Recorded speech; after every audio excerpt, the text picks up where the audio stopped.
Good evening and welcome to our Thanksgiving Day football preview show from the studio of Quincy Cable Systems. My name is John Franciscini. I will be here this evening with the coaching staffs of both North Quincy and Quincy High School, along with some of our other Booster Club members. It is indeed a pleasure to be here tonight with my first two guests, two men that I've had a great deal of respect for. First, to my left, the head coach at Quincy High School, who's done a fantastic job since taking over, Mr. Jack Raymer. And to my right, a guy who has meant an awful lot to me, the pleasure of serving as him as a student teacher and as a coach. He's just a tremendous coach with a great reputation and had a fine season, Mr. Ken McPhee. Gentlemen, welcome tonight. And what I'd like to ask you first, it's been really a great season for the both of you. Kenny, why don't you start us off with a little synopsis of the season? Well, we started off, John, in great style. We won our first two very big ball games with Milton and Newton North, and then we went into kind of a slide for 3 games. We had some injuries early in the season. Billy McDougall was out, Ryan Craig was out, Mike Ainsley was out, David Joyce was out. So we had some injuries early in the season. But then we responded in the past 4 games and come up with victories. So we've been quite happy with our progress. Good. Jack, yourself? John, first of all, I'd like to welcome you here tonight and thank you for filling in this last moment here on tonight's show. I'm sure you're looking forward to a big season this year, but getting back to tonight, it's been a real big turnaround, I think, at Quincy this year for all our programs, for our freshman program, for our JV program, and for the varsity program. It's a program that's my 5th year now. We like to think that it takes a few years to get things going. I think things are really heading in the right direction. Wins and losses this year, we're a little disappointed. We really feel that we could be, have 2 or 3 more. We've been in every game. We've played a tough schedule, and I think we could be, at least 6-3 at this point of the year. The kids have played extremely well, and we as coaches really can't ask any more than what the kids have done. And it's been a really good year. I've got a great group of seniors. And the captains have done an outstanding job, and the juniors and the sophomores and the freshmen are just following in line. And as a group overall, we're really impressed with this year. And hopefully, the best we can do, as we've told the kids, is 500. But to us, it's a real big step in the right direction. Kenny, it's the kind of game, as we all know, you played as a player and now as a coach.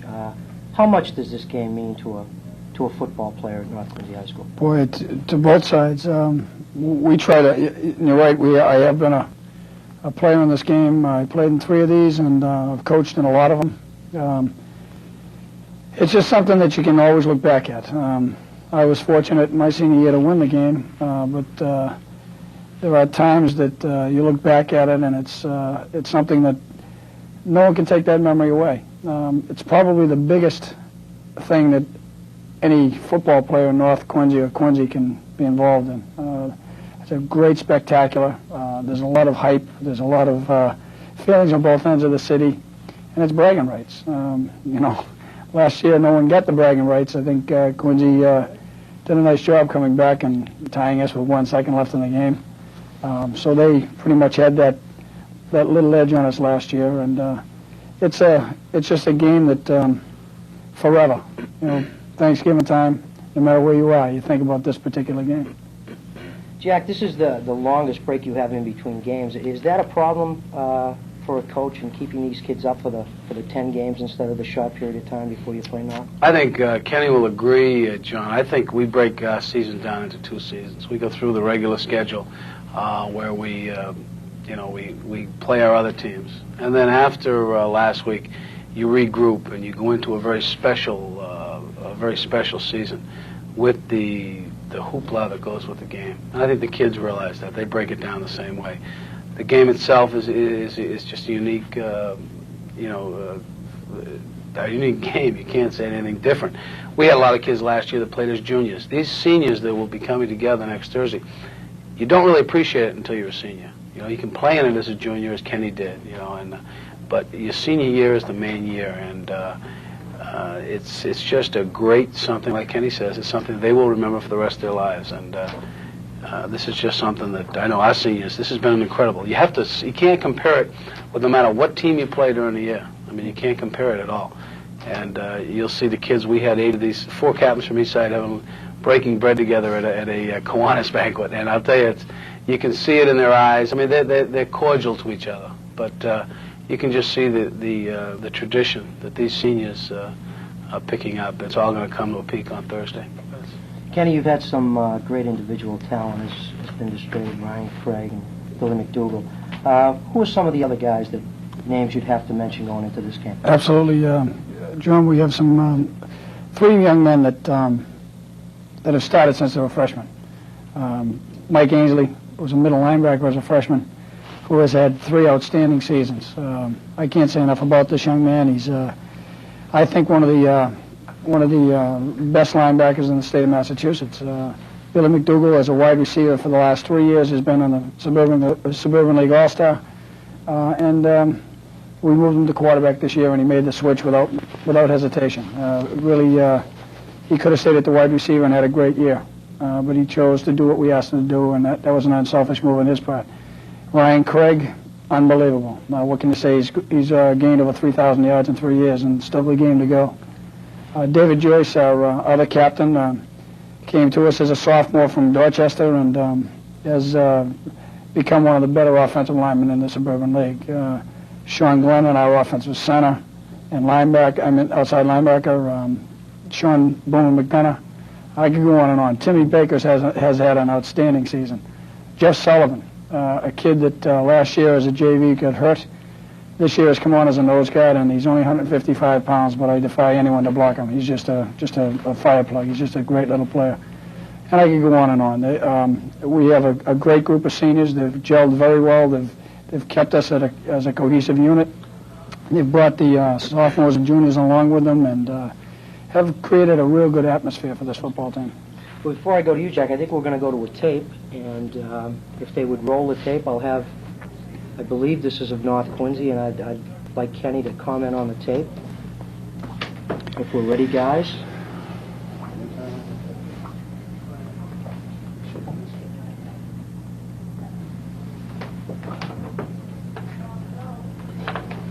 That's some of our our faithfuls.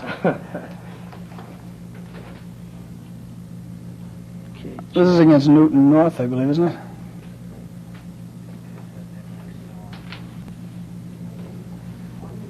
That's Billy McDougall throwing a nice slant pattern to Timmy Baker. Now, something that people don't realize about Billy McDougall is, although he's not a real known quantity, he can really go. And of course, that's of course Ryan Craig. That's Ryan Craig. None other than. He's gained 1,128 yards this year, and he's only played in 8 games. he's such a bruising runner, Kenny. Seeing him a few times, he just seems to punish people. He just hammers as he hits people. them. Absolutely hammers people. This is Billy again. As you can see, the boy can throw the ball. Unfortunately, we didn't catch that one. That was a touchdown dropped. Well, and having to face Billy on the basketball end, too, he's such a tremendous competitor. Fantastic. A great athlete. Fantastic. This is a screen pass to a tight end, Mike Ainsley, and that's what I'm talking about. Mike Ainsley. He's just got a real hard-nosed football player.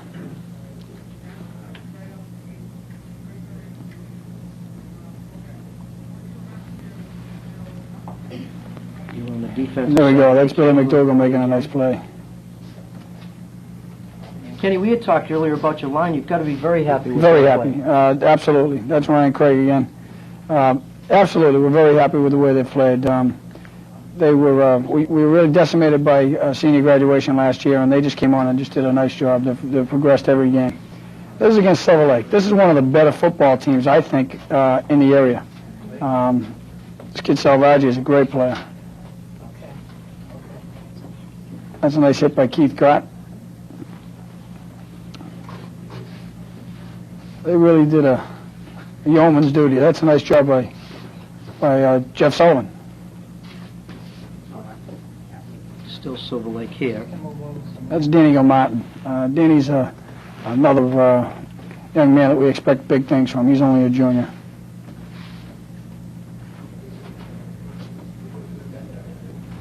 Kenny, any injuries going into the game? Are you healthy? So far, we're fairly healthy. We've got a couple of bumps and bruises, but they'll be okay by that time.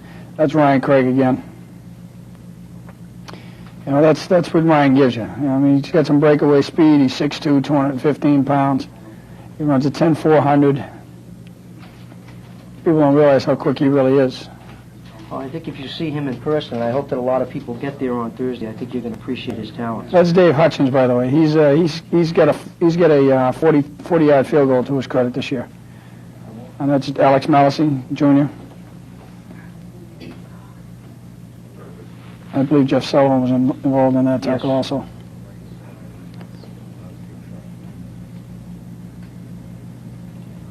We're going to get behind us there. Again, Mr. Correct. and you'll notice how that faked out the cameraman. That's good faking by our quarterback also. That's Billy McDougall. Thank you. What we're going to do right now is we are going to go to the North Quincy cheerleaders who we've brought here today, and they are going to do a cheer for us. And if the girls are ready. 1, 2, 3, 4. We say go. You say Raiders. Go. Raiders. Go. Raiders. We say Raiders. You say fight. Raiders. Fight. Raiders. Fight. Raiders. Fight. What'd you pick?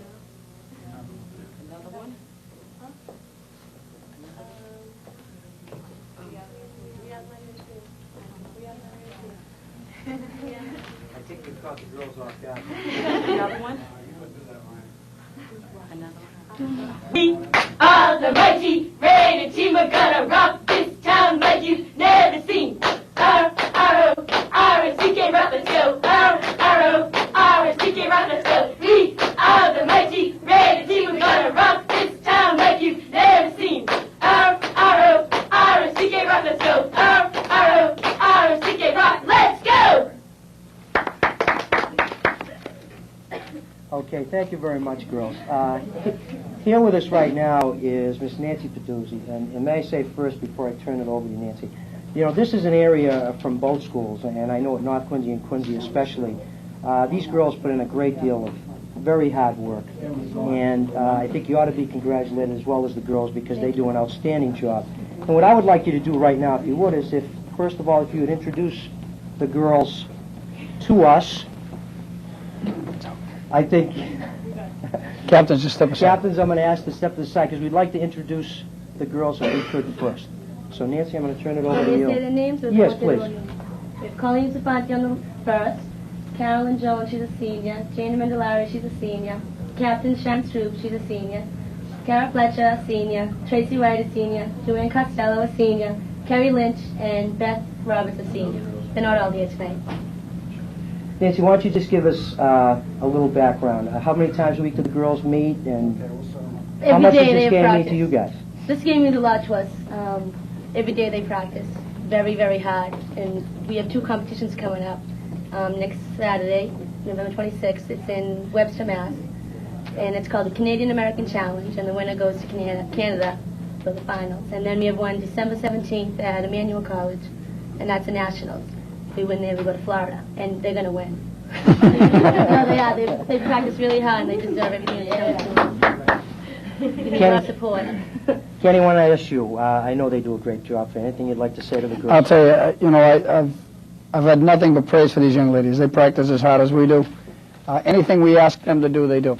From fundraisers to decorating our locker room for the boys to just about anything. I've asked them to do a number of tasks that they are more than glad to do. They are just a super bunch of kids. We just love having them around. They're part of our program.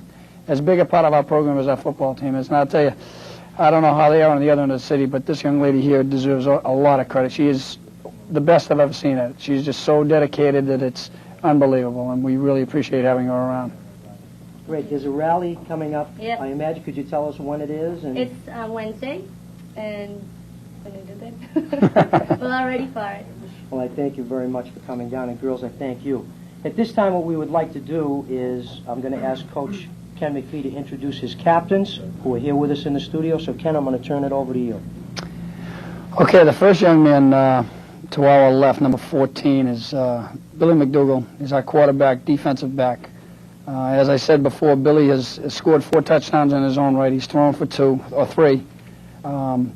He is a very unselfish football player. Whatever it takes to win, he'll do. He doesn't think of himself personally. He thinks of the team first. And as a captain, we couldn't ask for a better person. And we expect that next year Billy's going to go on and be that wide receiver that maybe he should have been and could have been for us this year. The next young man is number 44, Ryan Craig. You've heard a lot about Ryan. Ryan Craig is, as far as I'm concerned, one of the finest football players that I have ever coached or seen at North Quincy High School. And I think he's a very humble young man who gives credit to where it belongs. He gives his credit to his offensive line and to his quarterback and to everyone else but Ryan Craig, and that's a credit to the young man. The next young man is David Joyce, number 75. Smile, David. David is one of our larger linemen. David's about 6'2", 250 pounds. Very quick for a young man of his size. He came to us as a fullback, believe it or not, made the transition to offensive guard, has done a yeoman's duty in the offensive and defensive lines for us.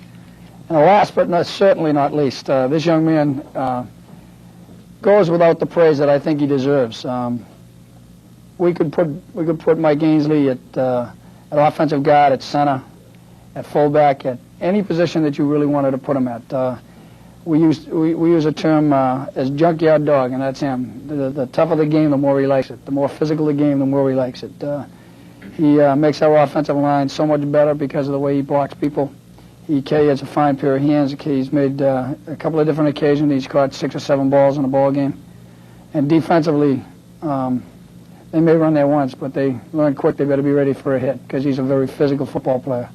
And they're a great group of captains. Well, I had the pleasure of coaching Michael when he was just a little younger, not much smaller man, and he is a great kid, and the rest of the guys too. They're a credit not only to the high school but to the city to show what kind of athlete we're producing. And again, I thank you all for coming here tonight. What we're going to do now is take another break. We are going to go to the senior tape of all the seniors at North Quincy High School. So I asked our viewers to just watch and see all the boys that will be playing on Thursday.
To our Thanksgiving Day preview show here at Quincy Cable Systems.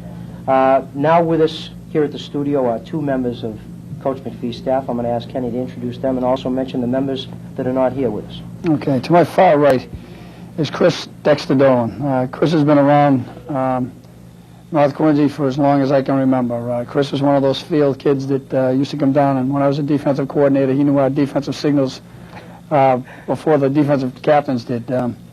He works with our sophomore program and also does our taping, an outstanding job on the taping. In fact, we've had to kind of hide him from other people because other people want him to go on and professionally do the tapings for them. To my immediate right is Peter Chisholm Jr., our offensive and defensive line coach. Peter came on the staff, I think, 3 years ago. We were lucky enough to steal him from Quincy High. Peter is an outstanding line coach. He has the confidence of the kids, and he works real hard with the kids. In the off-season, he also works hard with the kids, and he's a real compliment to our staff. He just does an outstanding job for us. Also, I'd like to mention some gentlemen that are not here. John Maldani, who's in Florida, he leaves us a little early. He's a volunteer coach for us. His wife makes him leave about October 22nd or something. Also, Mr. North Quincy, Pete Zoya, I tried to coerce him into coming this evening, but he had other commitments. The Hall of Fame dinner is tomorrow evening, and he's the president of the Hall of Famers, so he had a lot of things that he had to do for that. Also, Tommy Carter, our JV coach and backfield coach, who has graduated from the freshman level to the varsity level and has done an outstanding job. He and Peter have done an outstanding job of scouting for us. Also, we lost Ted Sadowski last year, and they took it over and did a nice job. We were lucky and fortunate to bring back a coach from long-standing, Mark Mulvaney, who was our defensive coordinator. At the beginning of the season, as you know, how difficult it is to keep coaches and to find coaches. We were one coach shy. First day of practice, and Mark came down to say hello. And I recruited him on the spot, and he was coaching that afternoon, as a matter of fact. So we're very fortunate to have Mark back. Kevin Kelly, who had an outstanding freshman season. He was our head freshman coach. I think they were 5-3-1, which is an outstanding record. They lost to Quincy freshman 20-14 this past Saturday, and he's done an outstanding job. And that's our staff members. Peter, let me ask you first. I talked with Ken about a week before the season, and I said earlier that the line was one of the concerns. You've got to be extremely happy with the performance this year. Young men have done a real good job. They've really worked hard. We were green when we first came in starting off the season. We had a lot of inexperienced people, some key positions. They came in and they did a great job. They really worked hard during the off-season, during practice sessions, and they work well together as a unit. Dex, in your experiences with the freshman kids, I know that I saw the freshman game, or at least half of it the other day, and you had some great size. Overall talent, can you give us a quick synopsis of some of the kids that Coach McPhee can look forward to? Yeah, you can look forward to Desmond Bellett at a tailback or wingback, whichever Kenny would prefer to use him at. Mark Kelleher is a great linebacker, nose guard, and he also plays center on offense. Chris McCallum and Chris Murray at a fullback. Those four boys dressed for the varsity games all season. Just as an insert. And Desmond, as a matter of fact, had a couple of games, actually all four of them, you know, when we were either out of the game or had put the game away ourselves, you know, we threw those guys in there, like recently against Medford. They were in there and did an outstanding job for us. Peter, as far as the JVs, I know you were coaching them on the Mondays. Again, kids that really are under Harold because they're the ones that make the varsity work during the week. Some of the names that we may be looking forward to next year? We have Jimmy Bryan as quarterback, Mike Yakabachi, Matt Swerk, Billy Early, as some of our linemen, Wayne McCulley is a wide receiver, Evan Kiley. We had a good group of JV. They really worked hard. They did well as a scout team with the varsity against our varsity team. They worked well together. They were a pleasure to coach this year. A good bunch of boys. I'll ask both of you the same thing I asked Ken. What does this game mean to now that you were a former student, now a coach? Has it changed at all, or is the psyche even that much greater for you? Dex, I'll start with you. No, it hasn't changed at all. You know, it's people look at it, well, you know, some people that aren't in the city look at it, well, yeah, it's another high school game, but it's not. You know, it's as Kenny said all week. You know, you look back and especially as seniors, you look back and people say to you, well, how did you do your senior year? And it's, you know, hey, it's great if you won. And my senior year, we happened to be a 0-0 tie, and as we all know, ties are like kissing your sister, so it doesn't change at all. Peter? I never had the pleasure of playing high school football in Quincy. I went to Archbishop Williams, but being from North Quincy and living in a North Quincy household, you could say, has been more or less my dream to be able to be there on Thanksgiving. And it's one of the greatest thrills of my life that I've ever had. And it's a pleasure being there being involved with the whole program and everything. It's really, really good. I can add on Peter's end, his dad, who was the principal at North Quincy High School, The turkey dinner must be a lot easier for everyone with a victory. That sure is. Kenny, anything you'd like to add as far as your coaches? Well, they're an outstanding group of guys. They have to put up with a lot of my mood swings, a lot of my tirades, especially Dexter, Chris. We're I think a cohesive group. We work well together. Everyone builds on everyone else's strengths. I build on theirs because I don't have that many, so I have to pay attention to what they do. And they're just an outstanding group. I can't ask for a more loyal group of guys and guys who have really heartfelt feelings for the boys that they're coaching. These guys really, really like the kids they coach, and I think that's extremely important. We love the kids that we coach. We wouldn't trade them for anybody. If they asked me to swap kids for Brockton, I wouldn't do it. This is North Quincy. This is where we eat and sleep and live and cry and laugh and the whole bit, and this is where we want to be. And it's just been a great year with these guys. And it hasn't been a bad year for us. We've had a pretty good season, and the only way to top that off is a win on Turkey Day. Great. Peter, why don't you leave us with key matchups for Thursday? Who do you see as far as up on the front line of the kids that are going to be the key matchups going against Quincy, head-to-head? David Joyce against Brian Norris. Our secondary against Quincy's passing attack. And our linebackers play against the run, things like that. Any further ones, Kenny, that we can key on? I know you don't want to tell us too much. There's no question that they're going to go to the air with Chris Noble. They'd be foolish not to. The Grant and Noble combination has been great for them all season. I can't see them abandoning that. I think they're going to try to come out and do that. And on the other side of the ledger, I think that they're going to have to stop Ryan Craig in our running attack. We've had a lot of success this year against some big clubs, and this is a big club. Quincy's got a nice football team this year. They're the best. As I said at the luncheon today, they're the best 4 and 5 teams in the state of Massachusetts. With a couple of breaks here or there, they could be 7-2, without a doubt. And I think the matchups are there, and I think that the game is going to be played on Thursday. We can talk and hash this over all we want, but it comes down to the boys putting on the pads and going out and doing it on Thursday, and I think both teams will be ready.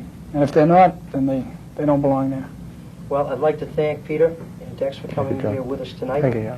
At this time, we are going to go to a tape again, and we are going to view the Quincy High School seniors. I'm sorry. Just a tape. Just a tape. We will correct that, and we'll be right back.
Sit. Our offense is awesome. Our defense dominates. We've got that winning combination. QH. Our offense is awesome. Our defense dominates. We've got that winning combination. QH.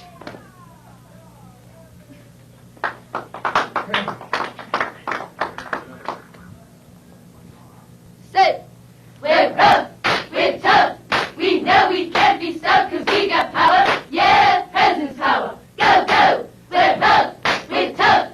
We know we can't be stopped because we got power. Yeah, presence power. Go, go.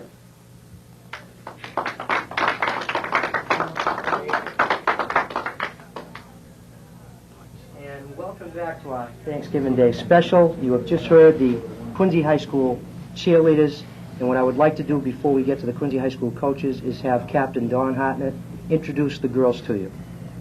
This is Tanya Ainello, Laurie Curry, Christy Light, Lauren McNamara, Karen Brucey, and Stacey Frail.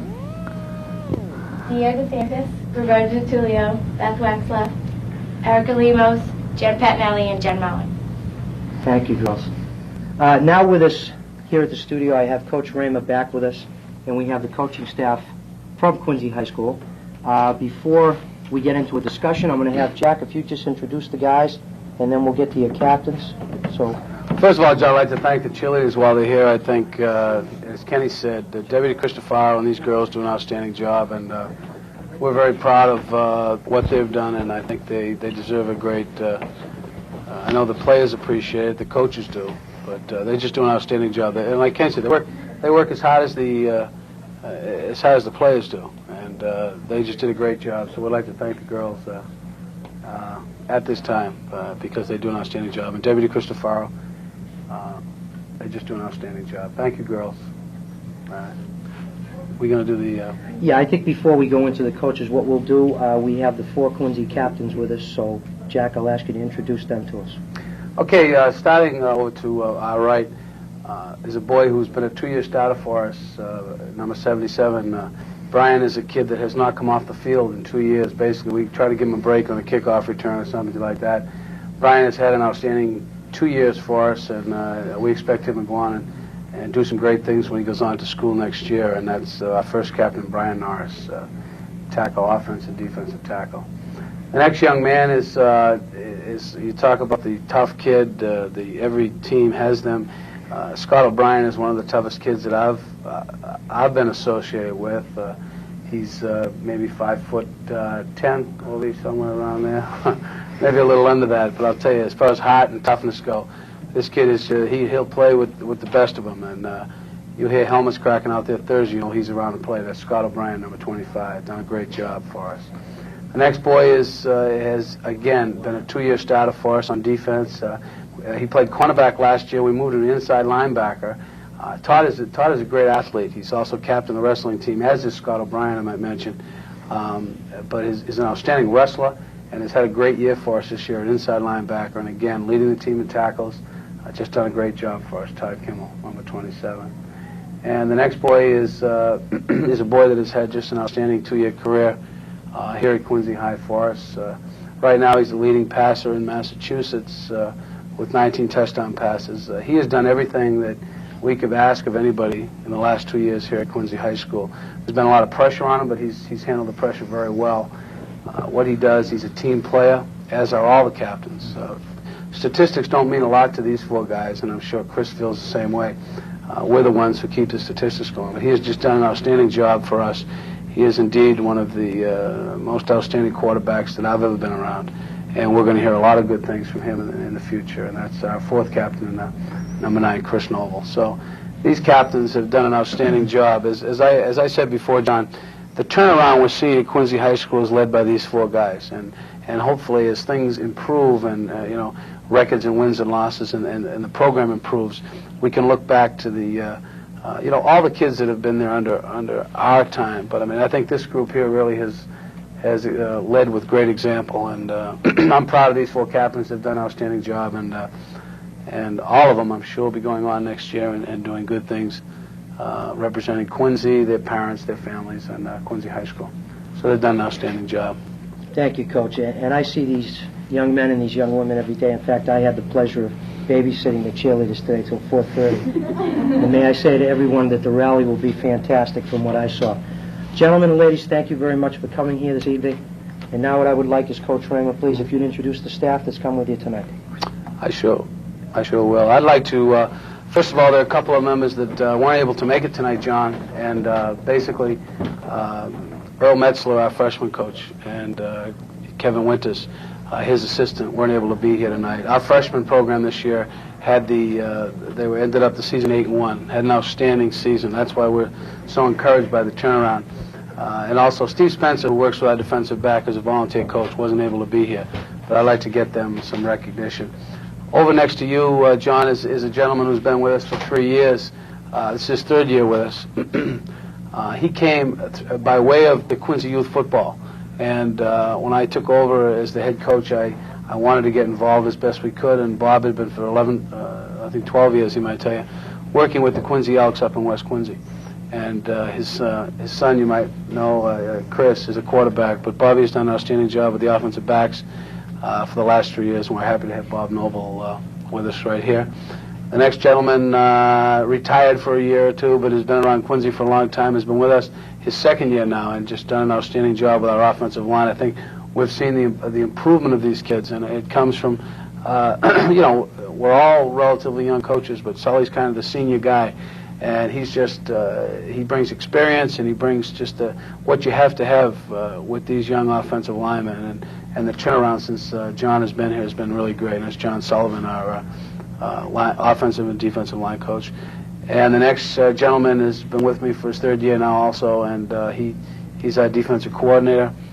He's our off-season conditioning coordinator, and the kids, he works very hard with the kids, and he's just done, he's a great addition to Quincy High School, and hopefully soon we're going to try to make him a part of, if not our faculty, you know, and just stay with us for a long time with John Taglieri. Just done an outstanding job for us, John. But these guys, you know, the turnaround has been there. It's been slow, but I think together, that we've now our second year, really, the four of us together, I think we're really starting to see the improvements around the school and also, obviously, on the football field. Bobby, first question I think you'd have to ask you, Chris, of course, being your son and getting all the publicity that he has this year with that article in the Herald just last week, has it made it tough on you as a coach? Oh, it does to the extent that you're not only a coach, but you're a parent as well, and that does create a problem when it comes game day. And you're on the one hand, you want him to do very well, and on the other, you're afraid that he's not going to do it, particularly in the position that he's in, that everything is right there for him to do well or not do well. And so, yeah, it creates a problem, but it's something that both he and I hopefully, I think we've handled pretty well over the last 3 years. Offensively, there are other weapons, and they've done a great job. Can you mention some of the kids that we should be looking for on Thursday? Well, one in particular I'll start off with is a young fellow we've had now. He's played for 3 years. He played a little bit towards the end of last year, and he showed something for us that you know, we could look forward to this year, and it's borne out in his play. Is Jimmy Dennett. He's a senior. He has his total rushing and passing yardage is over 1,000 yards, on receiving yardage is over 1,000 for the year. So he's done an outstanding job for us. Peter Oliveri has moved in as a fullback for us, and he's really done the job as a good dive back. And when we need the tough 3-4 yards, Peter's been able to do the job. Other seniors, Joe Zabrowski, Dave Norris as well, all have contributed in the backfield. John, I've seen just about every game. I think I missed one this year, and in viewing the games, I think you'd have to be very happy with the line play on both sides and how they've handled themselves this year. Oh, thank you. We've worked with them. Tag worked with them in the weight room. That helped a lot build up their strength. There's less injuries, and they've gotten a lot quicker. I think we've worked on them on the sled. I mean, it's almost a joke we hit the sled so much. I told the kids we're going to bring it down to the lunchroom so we can hit it during lunchtime. but I'm happy to see the improvement, and it does your heart good to see nobody sacking our quarterback. I'm sure that's Bobby could vote on that one. But I think I think they've done a lot, and they're improving today and tomorrow, and by Thursday, it's going to be 100%. Tag, I guess saying you being a rookie on the staff, but I happen to see this young man in the school every single day in the off season. He's headed up a tremendous off season program. I know we've talked many times, but you've got to be very happy with what's been happening with the kids. Oh, sure. I mean, you can't take anything away from these guys, no matter what a record says. These guys are hard-working kids, and I keep on telling them I'd go to the wall with them in a street fight with these guys. These guys are hard-working kids. Bobby, key matchups Thursday. What do you have to stop? I think obviously we have to stop Ryan Craig. He's one of the finest backs in the state. I mean, that's been borne out by the way he's played this year, and their offense is geared to him, and that's what we have to do. Offensively, we've got to do the things that we do well, which is throwing the ball and running enough to help us throw the ball. So that's what I see as the key matchups, definitely. After in any game, it comes down to who plays well across the offensive and defensive line, and the linemen, whoever team's linemen play the best are the ones that usually come out on the top end of the stick. John, I asked Peter the same question. Who would you feel would be the key matchups on the line going into the game Thursday? Well, I think our whole interior line has to do well, right from Tony Madden, Donnie Hamilton, Tommy Morrow, and Dave Zubkowska, the two tackles, Joe Baker and Brian Norris. They all, and our tight end has to block well. I mean, we have to have it all right across the field, and they know it. They're ready for it. Tag, defensive coordinator. We've talked a lot about Ryan Craig. There are other weapons there. Who do you see as the other key people to start? Well, like Bobby said, there's no doubt Ryan's a heck of a football player. But North Quincy's offense is so balanced in the way that they can bang up the middle with Ryan. They run a lot of counter, bootleg, plays away, reverse sweeps. Get an outside game, they run option. They have a vast amount of weapons. We just gotta. I keep on saying the guys, all we have to do is tackle. So you have to stop their whole offense, not just Ryan, I think. Jack, matchups. We've talked to the coaches, now let's hear it from the head coach. I agree. Obviously, Ryan Craig's a great athlete, and it will be one of the things we're going to try to contain Ryan. Nobody's going to stop Ryan Craig. Nobody has. I'm not saying we will. The guy that you always fear is Billy McDougall is a great athlete. Billy has made a great sacrifice this year for himself personally, but has done an outstanding job as far as the North Quincy football team is. The record shows it. He's made sacrifices. He's a kid that will come into a game and really hurt you, just his athletic ability. And they underestimate his passing. He can throw the football. I know that. Their receivers, he can throw to his brother. No quarterback likes to throw better than to his brother. We have to watch these guys. But John, what it is, I think there are players out there that, like I know we have them on our team. The kids like a Mark Mealy. Scott Grant has been a great receiver for us, and he's got all the publicity. Mark Mealy is a kid who will for some reason, they all come about in this game. Maybe they're not the headline player, but they come about and they have great games. You look at North Quincy, they have those type of things, those type of players. That little Sullivan kid. I mean, you look at him on film, and here's a kid that in certain ways can hurt you. There are a lot of things. That's what makes the game the way it is. That's what makes it. You don't know. Look for matchups. Sure, there's Craig and Noble and McDougall and our Jimmy Dennett, or Scott Grant, who's a game breaker. But you watch the other kids develop, and you watch in this game how it happens every year. You got to watch out for all of them because it's the key mistakes. And this, I think, in the 5 years I've been here, is indeed going to be an outstanding football game. And again, the team who makes the least amount of mistakes, it's an old cliche, but they have to stop our strengths, we have to stop theirs. But funny things happen in this game. And I really never believed it till last year, so we're going on that. But our kids will be ready to play, and matchups are there, and I think they're really, they're going to be some good ones. They're really going to be some great good ones. Hopefully for good weather, we're going to have a good day. Thank you. Well, I'd like to thank you gentlemen for coming here this evening, and I wish you the best of luck come Thursday. We are now going to take another break and go to a tape. So if we could roll, please. Of the seniors of North Quincy High School. Quincy High School. Blue. That's it. My producer was off.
To show a tape of the freshman and JV games which were held this past Saturday at Veterans Memorial Stadium.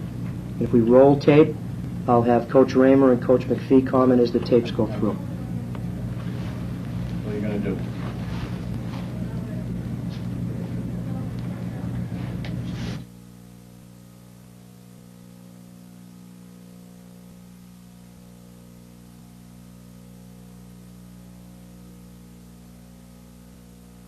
Kenny, you'll agree, was indeed some outstanding individuals on both sides, and I think it was one of the most outstanding freshman games I've seen there in a long time. Kenny, you might want to... Yeah, I think it was one of the best played games that I've seen.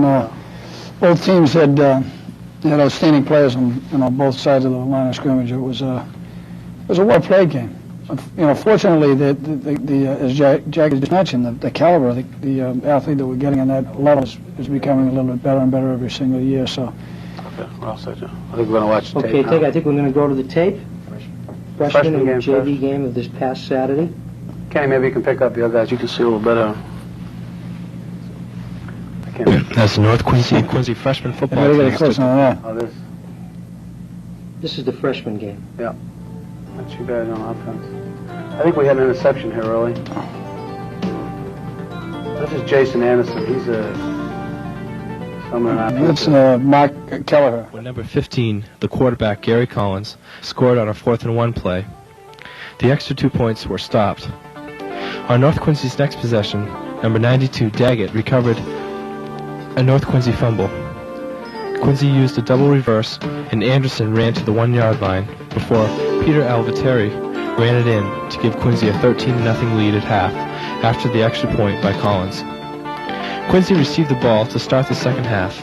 2 plays later, number 44, Chris Murray of North Quincy, stripped the ball from the Quincy running back and ran for the touchdown. The extra point was no good. Quincy still leads 13-6. On North Quincy's next possession, number 43, Mark Acuzzo, ran for a counter up the middle for 60 yards and a touchdown. North Quincy ran in the extra point for 2, taking a 14-13 lead with 3 minutes remaining in the third quarter. Quincy started the fourth quarter with a successful drive with good running from Anderson.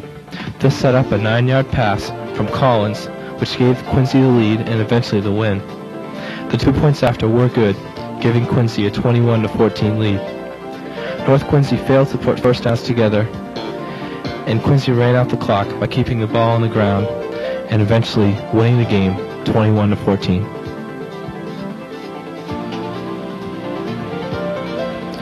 The Quincy-North Quincy JV football game at Veterans Stadium proved to be more of a lopsided win for Quincy, 26-8.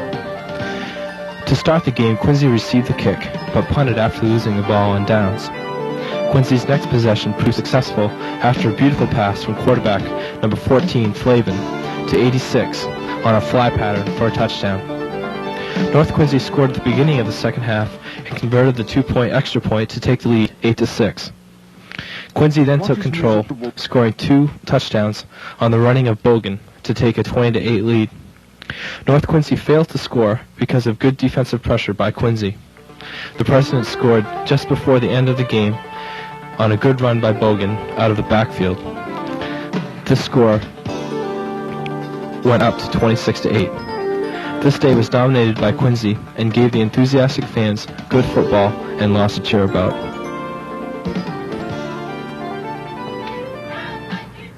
Well, I think, coaches, as you said, I think there were 2 fine football games that were played. At this time, we have 2 other guests in our studio, and they represent part of our programs, and as a basketball coach, I can really agree with what these gentlemen are about to say. They're such a vital part to our programs. What I'm going to do is I'm going to ask the coaches to introduce them to you and say a few words about them. Jack, why don't you start off? Well, this gentleman is, he's like a member of the family as far as I'm concerned. He's been with me for 5 years. He took over when I was the head coach, and it's Mr. Jerry Perfidio. Jerry Perfidio has done so much for Quincy High football and for the kids. He's not in it for himself or his family, although his family is very involved in it, as his wife was, and Stevie played for us years ago. But Jerry Perfidio has just done great things, and I won't let him go. He's sworn an oath to be with me, so he's here. But Jerry has done an outstanding job. Jerry Perfidio. The hat and the shirt is in the carry column. He's going to the Quincy side next year. Kenny, your guest? This is Wayne McCully. Wayne has just taken over the reins this year as president. His son is a junior on our football team, and he's took it over a ship that was floundering a little bit and put it on steadier seas, as they say. He's done an outstanding job with a great group this year. This year we've had a lot of participation from a lot of people, which is difficult because everyone has some things that they have to do. People working 2 jobs and so on and so forth. It's very difficult, but this year we've had some cooperation, and not that we haven't in the past, but this year has been a great year for us, and they're just doing an outstanding job for us. Jerry, I'll start with you. It's a lot of work, I know that. I know what our people go through in the basketball program. Why don't you tell us a little bit about some of the things that you do, and also maybe some of the people that really are a big part of it? Well, basically what we try to do, and I think you're at a catch-22 because you can only do so much for the kids, and you try to get as much as you can out of the athletic department. And I know Jack runs into, and Kenny has over the years, you run over a little financial problem. So anything the coaches need, basically, that's our main concern, is to get the coaches what they need for the kids. If they need extra things or for whatever minute thing it may seem, it runs in a couple $100 here and there. We try to get a nice machine for the kids, and you know, just for injuries. You know the ice machine that's in the weight room now. We, with the help of Jack Raymer, and I got to use Jack Raymer's name all the time because Jack says we got to start a weight room, and we did. Jack went out and solicited, and with me and the Bruce's Club, and we started a weight room. We got all kinds of nice weights, and last year we bought a machine for $1,500, and that doesn't come out of the athletic department. That's all through donations, through the coaches, the players working hard. And basically what we try to do is set a program up in the off season, which will make it a lot easier for the coaches during the season. When we have a good year financially, which we have had some years, we don't have it every year, you have to put it away because you're going to have a bad year. And as far as the people involved, I have Mr. and Mrs. Conti, Mr. and Mrs. Meenan, Bob Cavallo, his daughter graduated back in '84. He's still there. Quincy Youth Football, they come up and they help at the concession stand from the Quincy Point Panthers. We've had alumni come back, and I try to tell my own kids at the banquet, and I think it's very important to give back something to the community. And I try to tell them, if you can come back, and hopefully, you know, even if you sold hot dogs for one game, you have no idea what a help it is to the Boosters Club, because it's, like you say, very time-consuming. So basically, what we try to do is everything's for the kids. And, you know, at the end of the year, we have our big banquet, so. Wayne, what about you in the North Quincy program? Well, basically, I'm the new kid on the block, and I learned from Bill Dolan last year and Linda Tobin, and we're just trying to organize things and raise money. We've been very fortunate this year. We've had a good year, and hopefully we're going to finish the season out in the black. Again, we have Bill Early and Rosemary Early involved, a big help, and Linda Tobin, and so many of the parents that are really getting involved, and this is what it's all about. And again, I'm still learning, and we have a lot to do, and the banquet and so forth, getting all these things together. It's a big help, and we're bringing it together. I think it's a credit to both you gentlemen, because as I said before, the amount of time that has to be spent is really incredible if you ever put down those hours, and it's not just a few months a year. These gentlemen are working 12 months a year for these two programs, and they're a credit. At this time, I believe, I'm getting a signal, we have a few more minutes, so what I'm going to do is, again, just ask the coaches if you'd like to say a few words, let's say on behalf of your entire Boosters Club and what they've meant to you this year.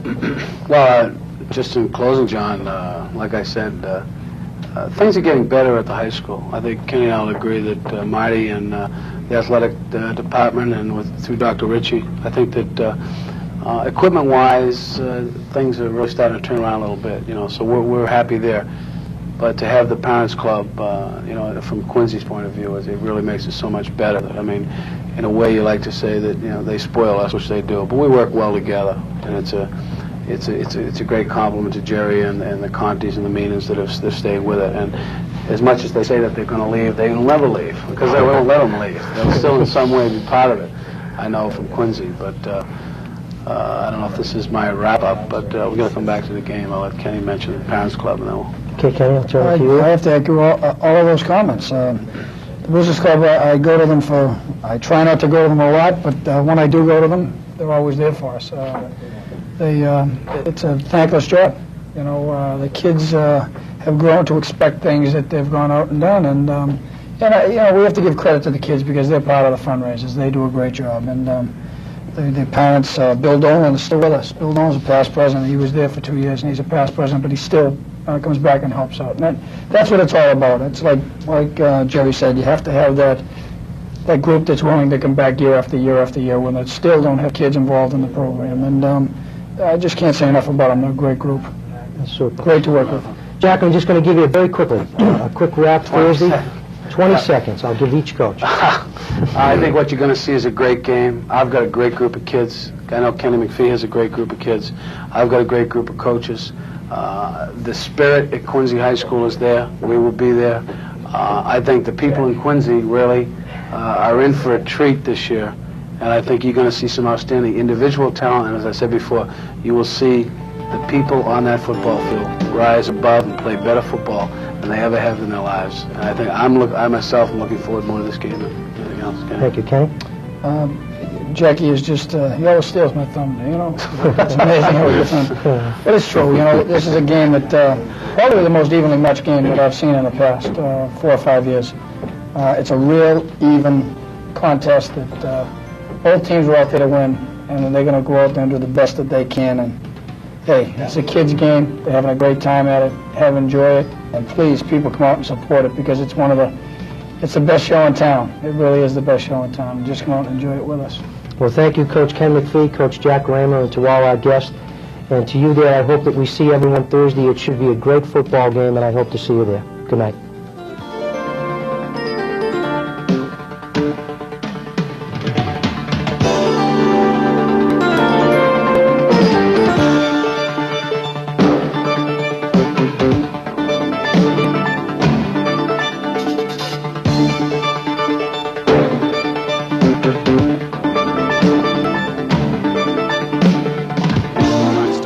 A bruising, powerful runner.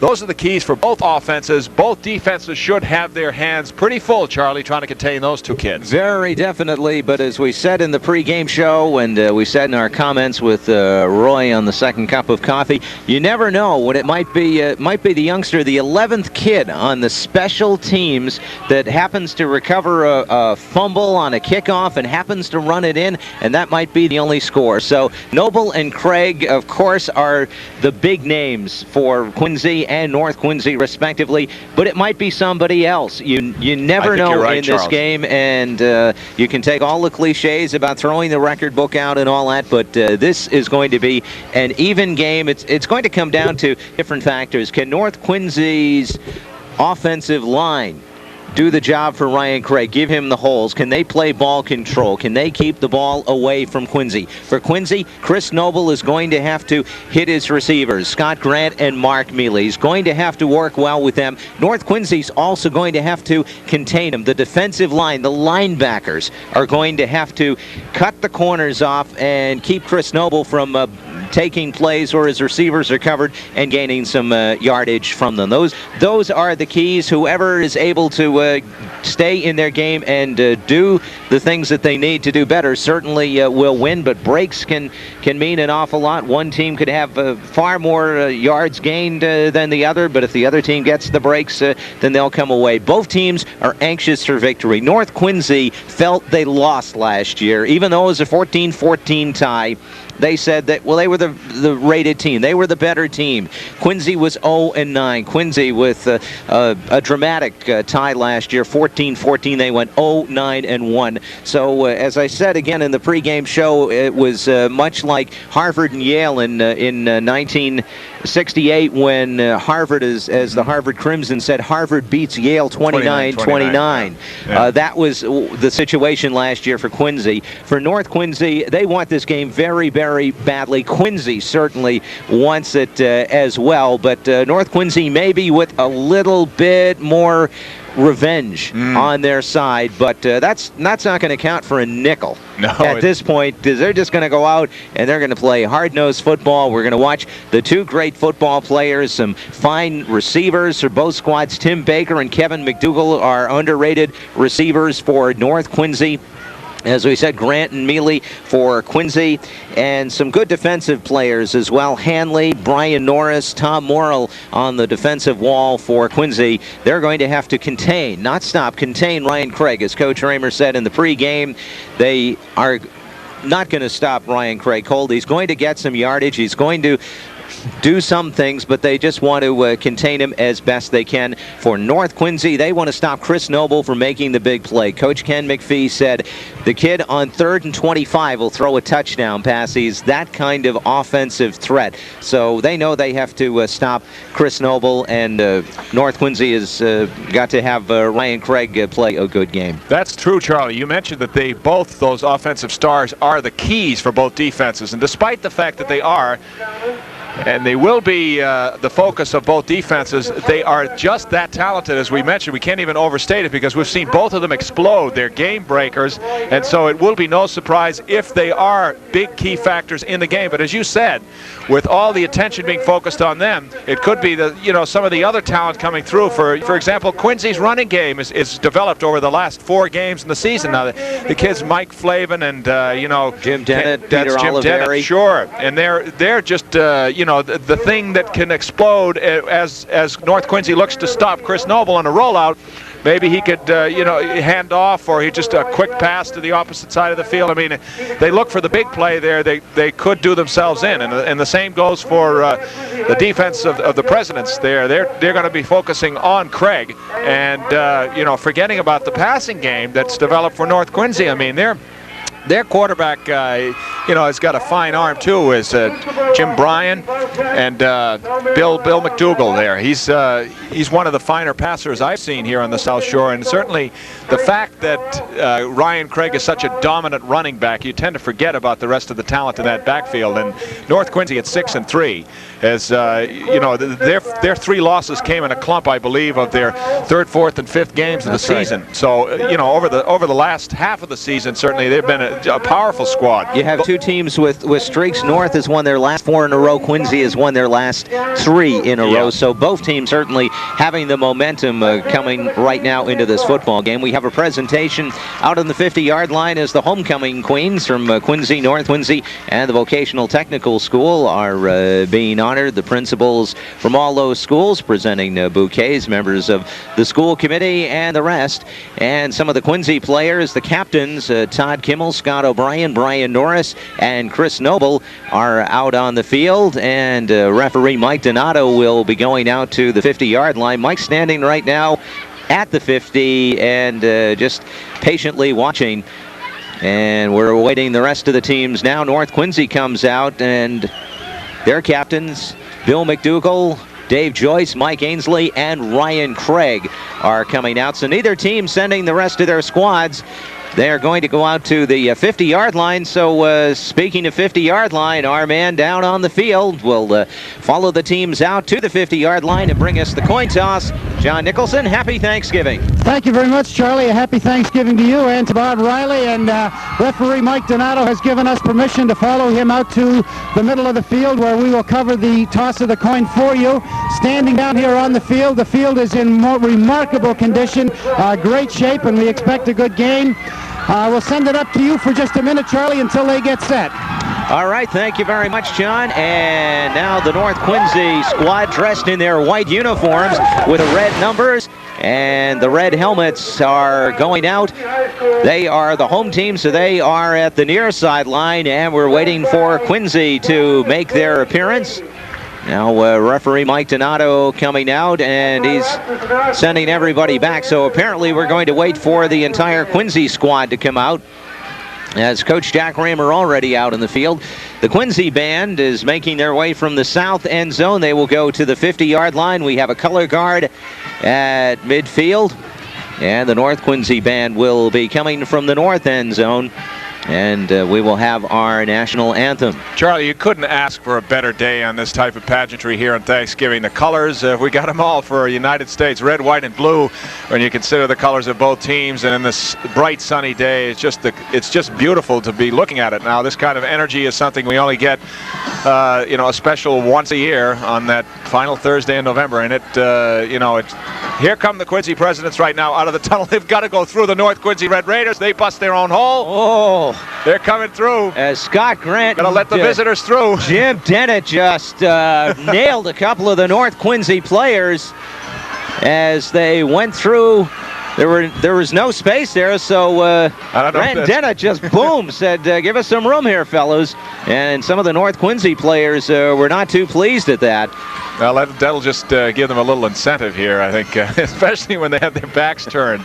Well, I'll tell you that the championship, certainly of the city of Quincy, tensions are high, but about 12:15, these two teams, these two youngsters, and hopefully all these fans will shake hands and say, "Good game, winner or loser," and always, and let it be at that. Tensions, rivalry certainly run high, but it's a good rivalry and a positive rivalry, and it's good football as these youngsters who give of their time from the week before Labor Day right through Thanksgiving Day. They're at practice every day, and you have to be proud of them. The bands, the cheerleaders, the football team, everybody. There's nothing like the good nature of high school football, Charlie. You're right, and that's why it's your favorite level of football. And I know, and I can, having done the games this year, I can attest to that. I mean, I can relate and remember just as feverishly right now what these kids are going through when I played, for example, and it's just, they'll have to savor this, because even the kids who move on to other levels of college ball, or the ones who don't put on the hat again ever, will never have another experience like the high school level, because the rivalry is intense, but it's all in the spirit of good nature. There's nothing else involved. There are no quote-unquote scholarships. There's no business tension. There's no economic and financial need to win. And it's just the good nature of the city of Presidents, Quincy, being able to field two high school teams like this, and it's just a very exciting day, and I'm looking forward to the game here. And presentations going on down on the 50-yard line, as this the 100th anniversary of the city of Quincy being incorporated as the city of Quincy, so part of the centennial celebration. Public address announcer Charlie Turf making the presentation, and now our national anthem. Oh, excuse me, they're playing Happy Birthday to the Well, that's Quincy's city of national Quincy. anthem today. Why not? And there's Charlie Turf singing Happy Birthday. All right, our public address announcer Charlie Turf leading the crowd in Happy Birthday. Don't give up your day job, Charlie. He's still trying to be a comedian, too. And now our national anthem will be played by the combined bands of Quincy and North Quincy High School, directed by Mr. Robert Caviello.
Our national anthem, and John Nicholson is down on the 50-yard line. And well, John, let's keep it with you. You have Mike Donato alongside. Maybe you can get a word with Mike before he tosses the coin, as the captains will go out to the 50-yard line. John? All right, Charlie, thank you very much. Referee Mike Donato is right here with me, or I should say I am with him.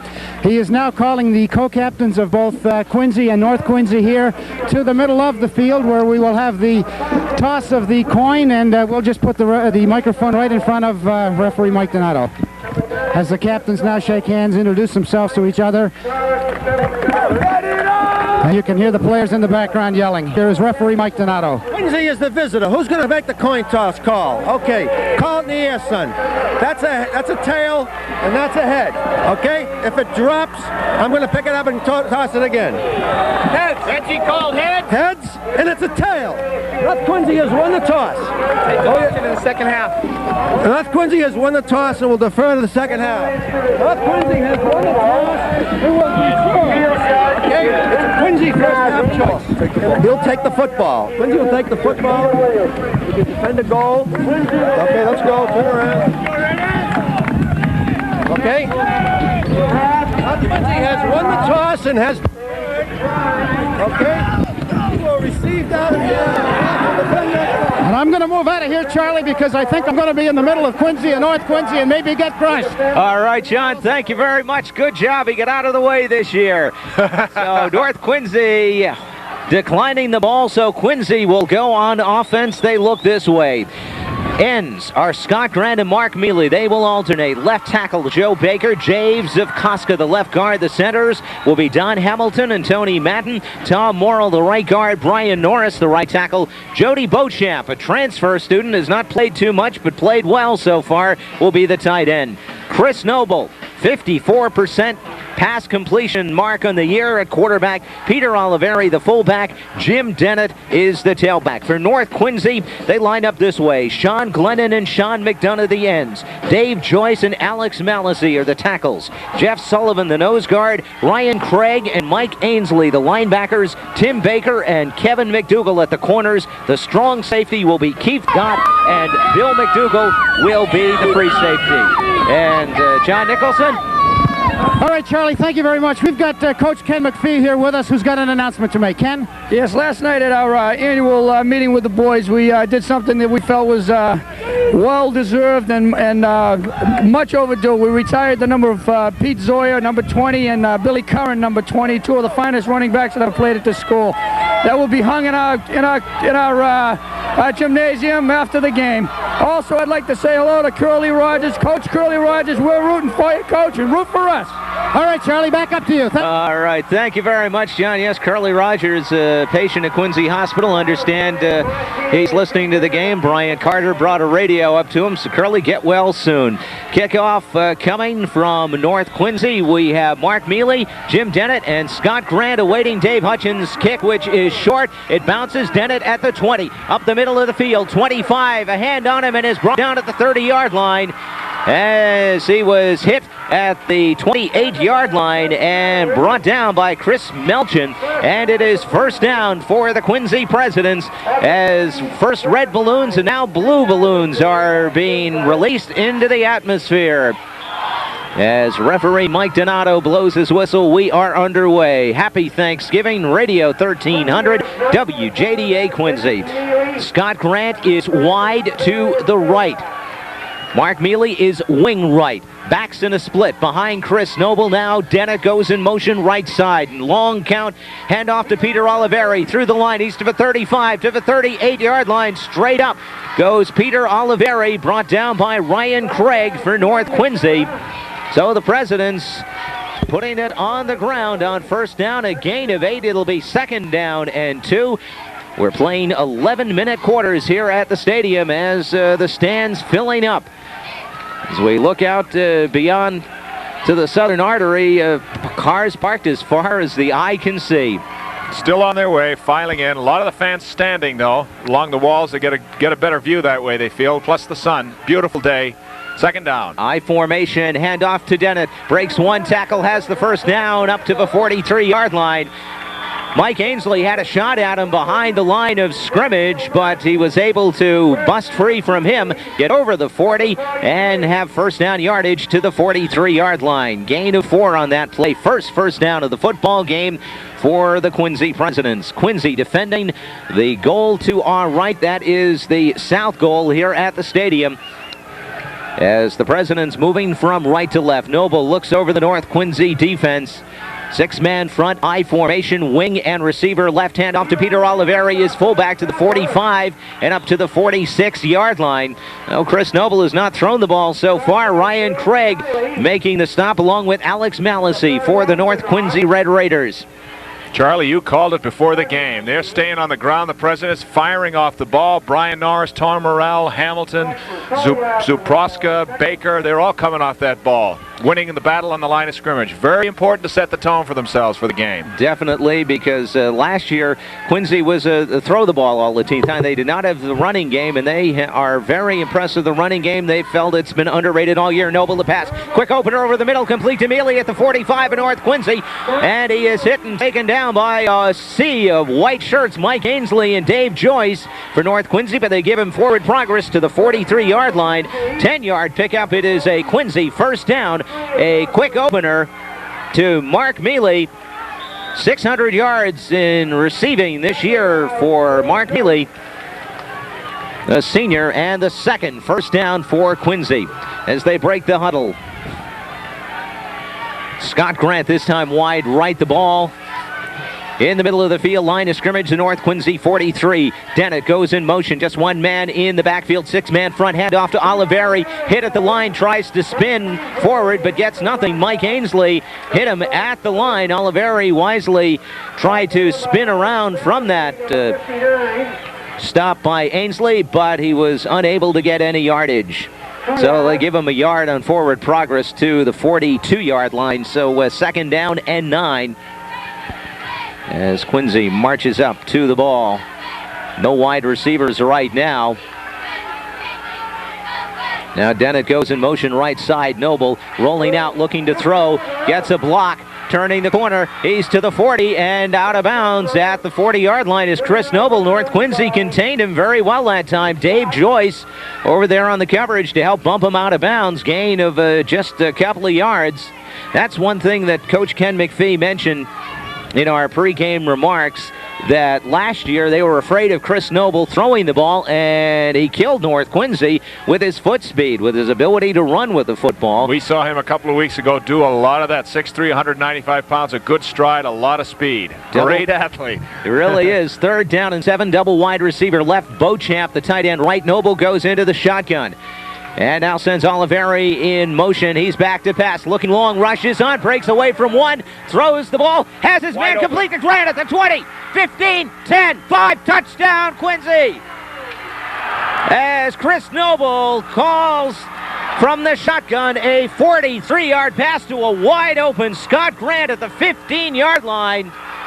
And Chris Noble did a nifty job on his own right, getting away from a defender who came in. He was able to skirt by him and throw to a wide open Scott Grant. Grant's 9th touchdown of the year, and with 7:54 to go, first quarter, Quincy on top 6-0. Obviously, Charlie, wide open Scott was.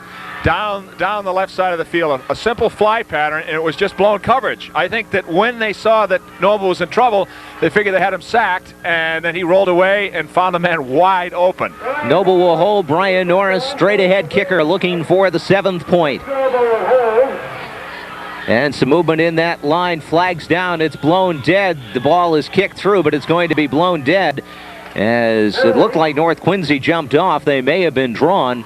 Our referee, Mike Donato, Gene Ferris, the umpire, Vin Sargi, the field judge, Larry Marino is the linesman, and Pete Williams operating the clock. North Quincy is offside, so they'll try the point once again. Now, it looks like Quincy may go for the 2. They're shifting some people in as the ball half the distance to the goal. So it looks like, yep, there goes the kicking tee off the field. So Quincy's now going to go for 2, as North Quincy was guilty of offside. Noble brings them out with Mealy and Grant to the right. Grant is wide right. Dennett and Oliveri are wings. Noble under center. Noble quarterback keeper straight ahead. And he is in for the 2-point conversion. 7:54 to go, first quarter. It is Quincy 8, North Quincy nothing. Flavin and Flavin Realtors of 1085 Hancock Street in Quincy proudly presents Quincy's newest residential community under construction. South Landing at Quincy includes 72 garden-style condominium units, each containing 1,100 square feet, with such extras as 2 large bedrooms, 2 full baths, balcony, storage. And they got off the ball. Brian Norris kicks it to Keith Gott at the 35-yard line short, and he is hit at the 36-yard line and taken down, as North Quincy will go at it on first down in pretty good field position. Their split ends are Tim Baker and Kevin McDougall.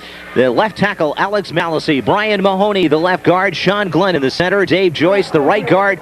Brian Healy, the right tackle. Mike Ainsley, the tight end. Bill McDougall, the quarterback. Ryan Craig, the fullback, with 14 touchdowns on the year. In the backfield, we'll see Keith Gott and Dave Hutchins. Will introduce the Quincy defense in just a moment, as Bill McDougall adjusting his people around Ainsley, the tight end right. Craig, lone man in the backfield, double wing formations. Hutchins goes in motion. Hand off to Ryan Craig off left side. He's to the 40.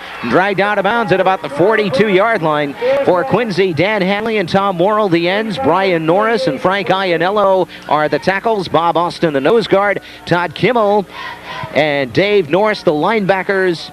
Ennio Eluteri is one corner, and Scott O'Brien the other. Scott Campbell and Mark Mealy are the safeties. I'm going to practice that name all day. Ennio Eluteri.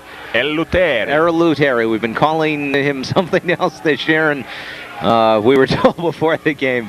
But that Keith Gott gets the handoff. He's to the 45-yard line. He was brought down by Todd Kimmel of Quincy. It'll be 3rd down and a long 3 for the North Quincy Red Raiders. 7:25 to go in this first quarter. We've seen Aaron Noble already, and now the ground game led by Ryan Craig with their first shot at the football. As Quincy took the opening kickoff, North Quincy had won the toss but declined the ball, so they gave it to Quincy, and Quincy put 8 points up on the board. Kevin McDougal splits wide to the left. His brother Bill under center, handoff. Go ahead to Jeff Sullivan. Jeff Sullivan over the 50 and into Quincy territory. Sullivan with a first down. Sullivan did a nice bit of running this year when Ryan Craig was hurt in the middle part of the season. Sullivan came in and did a nice job. Brian Norris on that stop for Quincy. The ball just into Quincy territory. First down, North Quincy. Their first down of the football game. The ball near hash mark. McDougal wide right. The ball at the right hash mark. Craig lone man in the backfield. Sullivan goes in motion. McDougal keeps it. Now pitches to Sullivan. 50, 45, 40. Ducked to man and is taken down at the 38-yard line.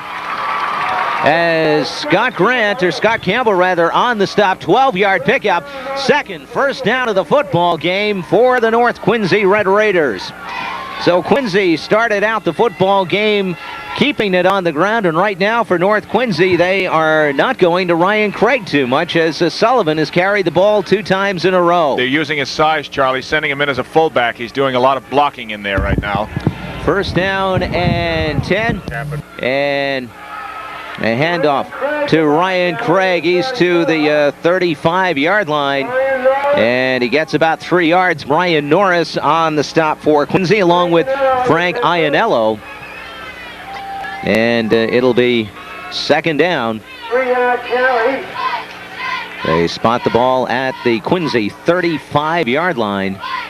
The Red Raiders, Charlie, are doing everything you could possibly ask them to do, reestablishing their own momentum with the ground game right now.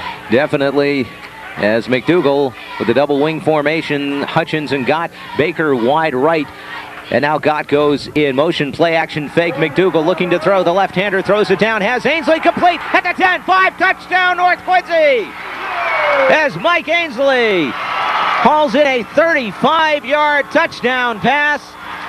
As he split the Quincy defenders, was all alone, and Ainsley on the touchdown pass from Bill McDougal, and North Quincy has cut the Quincy lead to 2. It's 8-6.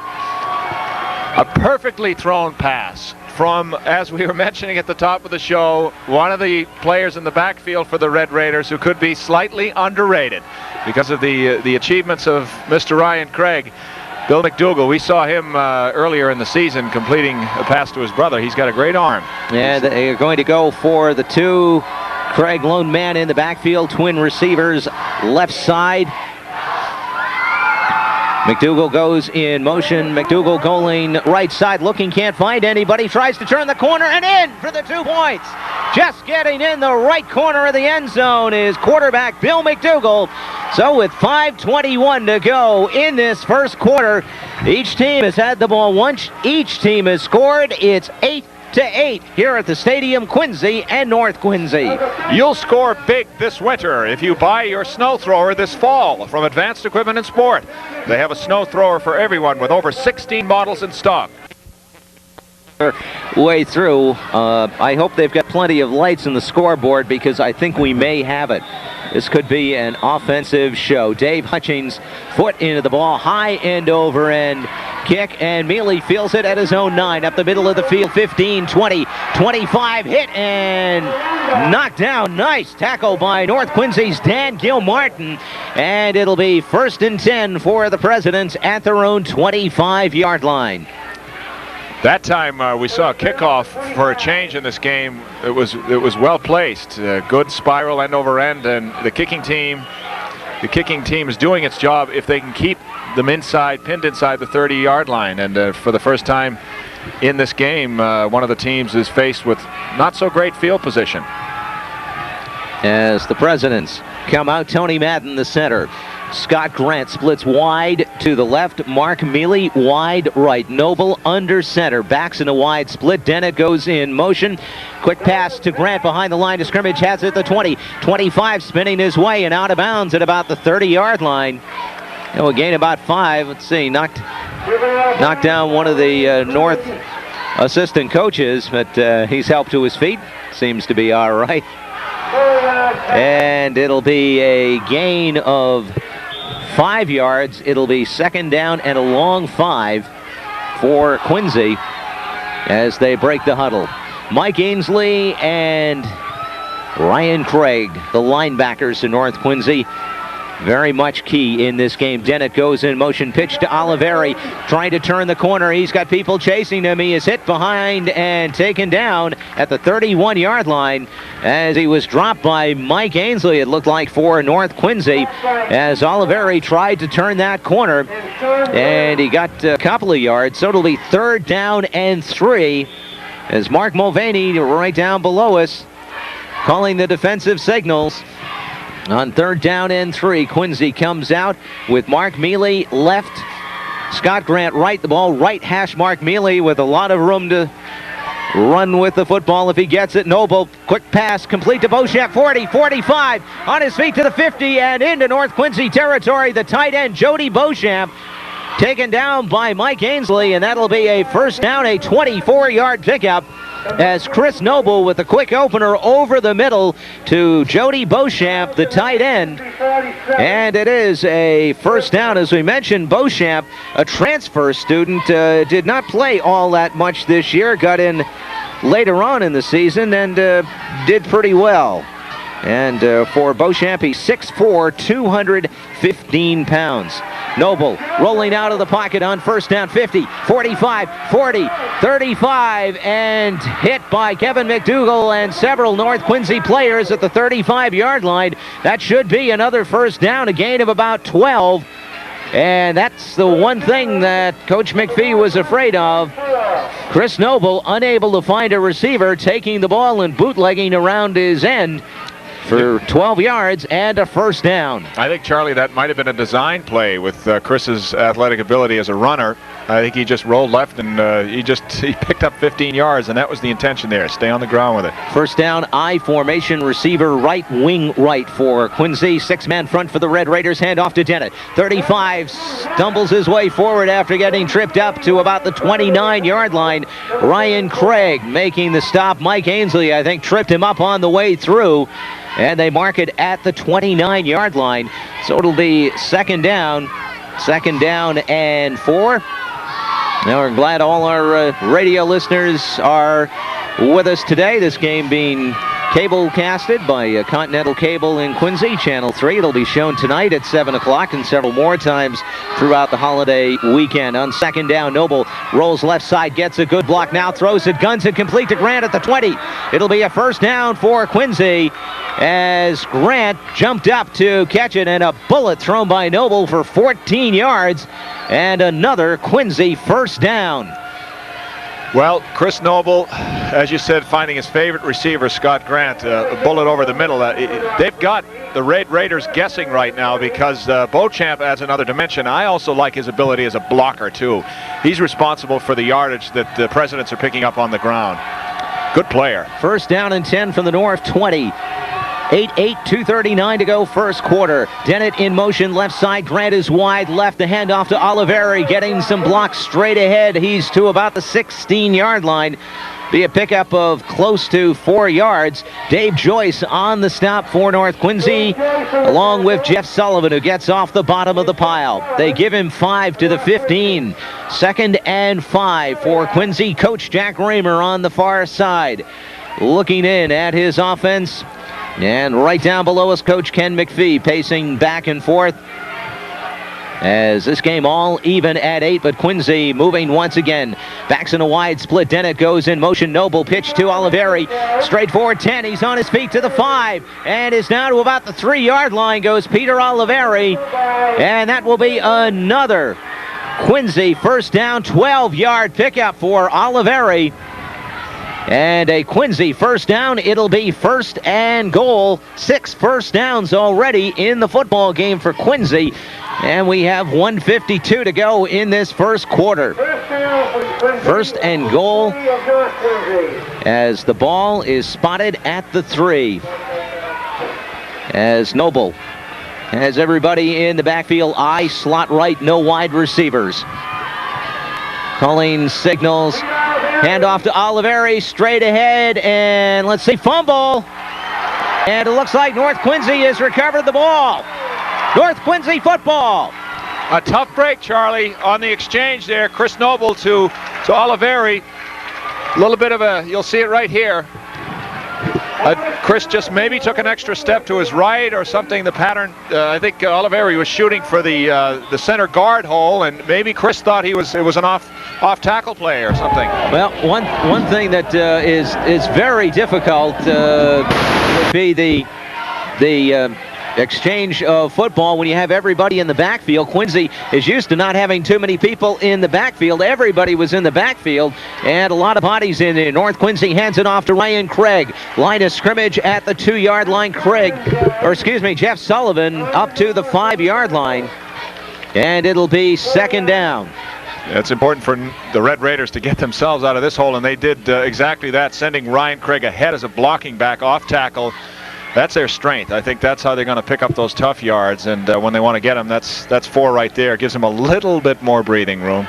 As North Quincy huddling up in their end zone, marching out to the 5-yard line as McDougal with Craig in the backfield. Gott and Ainsley. McDougal calls his own number, trying to turn the corner, getting some blocking, and is bumped out of bounds at about the 7-yard line as Mark Mealy knocked him out. Also in to help Bob Austin. Bill McDougal got some fine blocking along the way as several Quincy players were along the corner and they were chopped down, but McDougal not getting as much as perhaps he liked, but getting it for a couple more yards. So it'll be 3rd down and 2. The ball at the 9-yard line. As Austin yelling at his teammates. See what North Quincy does here. Baker is wide. Craig the fullback. Handoff to Sullivan, and he is hit behind the line of scrimmage, taken down. Brian Norris on the stop for North Quincy. And the Red Raiders are going to be forced to punt deep in their own territory. Tim Baker will get this one away from his own end zone. And Quincy will send Mark Mealy back, along with Scott O'Brien, as Sean McDonough stands at the back of the end zone. And you need a good snap right at this point. Gets a good snap, takes a couple of steps, line drives it out. It bounces at the 45, and Quincy will watch this roll out of bounds. And it does at the Quincy 49-yard line as the quarter ends. So we have completed 1 quarter of football at the stadium. It's Quincy and North Quincy locked up in an 8-8 football game. The football action continues in WJDA after this. Nicholson in just a moment for his thoughts on that first quarter. We'll keep it right in the booth as Quincy at their own 49. We've swapped ends. Quincy defending the north goal. The goal to our left. Noble on first down. Handoff to Pete Oliveri. Hit at the line of scrimmage. Gets about 1. That's about all. John Nicholson, take it away down on the sidelines. Thank you very much, Charlie. Well, the first quarter has been an exciting one with a lot of movement. A couple of things that you notice is Chris Noble's ability to fake, because being down here on the field, he fakes me out quite a bit. And also on that handoff that was fumbled, Bob called it right. Oliveri never did take the ball. Back up to you. Okay, thank you, John. It is 2nd down and 9 from the 49-yard line. Wide receivers left and right. Noble looking to throw. Pass complete to Mealy over the middle. 40 on his feet to the 35 and spins down to the 33-yard line. Goes Mark Mealy on that quick pass from Chris Noble. And that has been the thing so far today, Bob, that Chris Noble has done, and that is just 2 steps back and throw the bullets, and the North Quincy defenders have not been able to stop them. The kid just plain knows what he's doing out there. He's just a great athlete, and any college team would be happy to get their chops into his ability right now. I tell you, he's just a great athlete. 1st and 10. Grant wide right. Oliveri in motion. Pitch to Dennett, trying to sweep the corner. On his feet to the 30 and down at the 29-yard line. And it'll be second down, gain of just a few yards. Mike Ainsley making that stop for the North Quincy Red Raiders. We have news at halftime with Herb Fontaine back at our studio. And immediately following the game, Bill Coleman with the post-game show. He'll have all the scores throughout our listening area, South Shore, Greater Boston. We have reporters at many of the local games. Second down and 7. Noble in the shotgun. Mealy is wide right. Dennett goes in motion. Noble takes a snap. Here comes the rush. Steps up into it on his feet to the 30 and is taken down at the 26-yard line. Noble could not find anybody downfield. He was taken down by Ryan Craig for North Quincy. And Noble turned what could have been a loss into a gain of a few yards. Now it is third down and 3. We are locked in an 8-8 tie, as both teams scored the first time they had the ball. The ball in North Quincy territory, third down and 3. Noble under center. Nobody out wide, the ball far hash mark. Mealy now goes in motion right side. Hand off to Dennett on a counter play. Dennett is hit at the line and stormed back to the 29-yard line as Kevin McDougall for North Quincy and Tim Baker also in there. Nice play by the North Quincy defense, and now Quincy will have fourth down and 5. They read that perfectly, Charles. They didn't buy Noble's fake for 1 second. Not a bit. That led by senior Brian Tobin. And now Noble on fourth down and 5. The ball back at the 30-yard line in North Quincy. Dennett in motion. Noble takes the snap, looking to find somebody. Throws it out. Has his man in the end zone. Touchdown! Scott Grant stretching out in the end zone. Made a horizontal catch for 27 yards. And Quincy has gone back on top. It is 14-8. Just the prettiest catch you would ever want to see by Scott Grant, who absolutely was horizontal when he caught that football. And I go back to what Coach Ken McPhee said in the pregame show. On 3rd and 25, Chris Noble will throw the touchdown pass. And it's not like he's got no one to throw it to, too. I'd like to know what Scott Grant does in the 40. He's got some wheels. He's wide open, just plain beat his man. 10th touchdown pass of the year. Quincy has called timeout.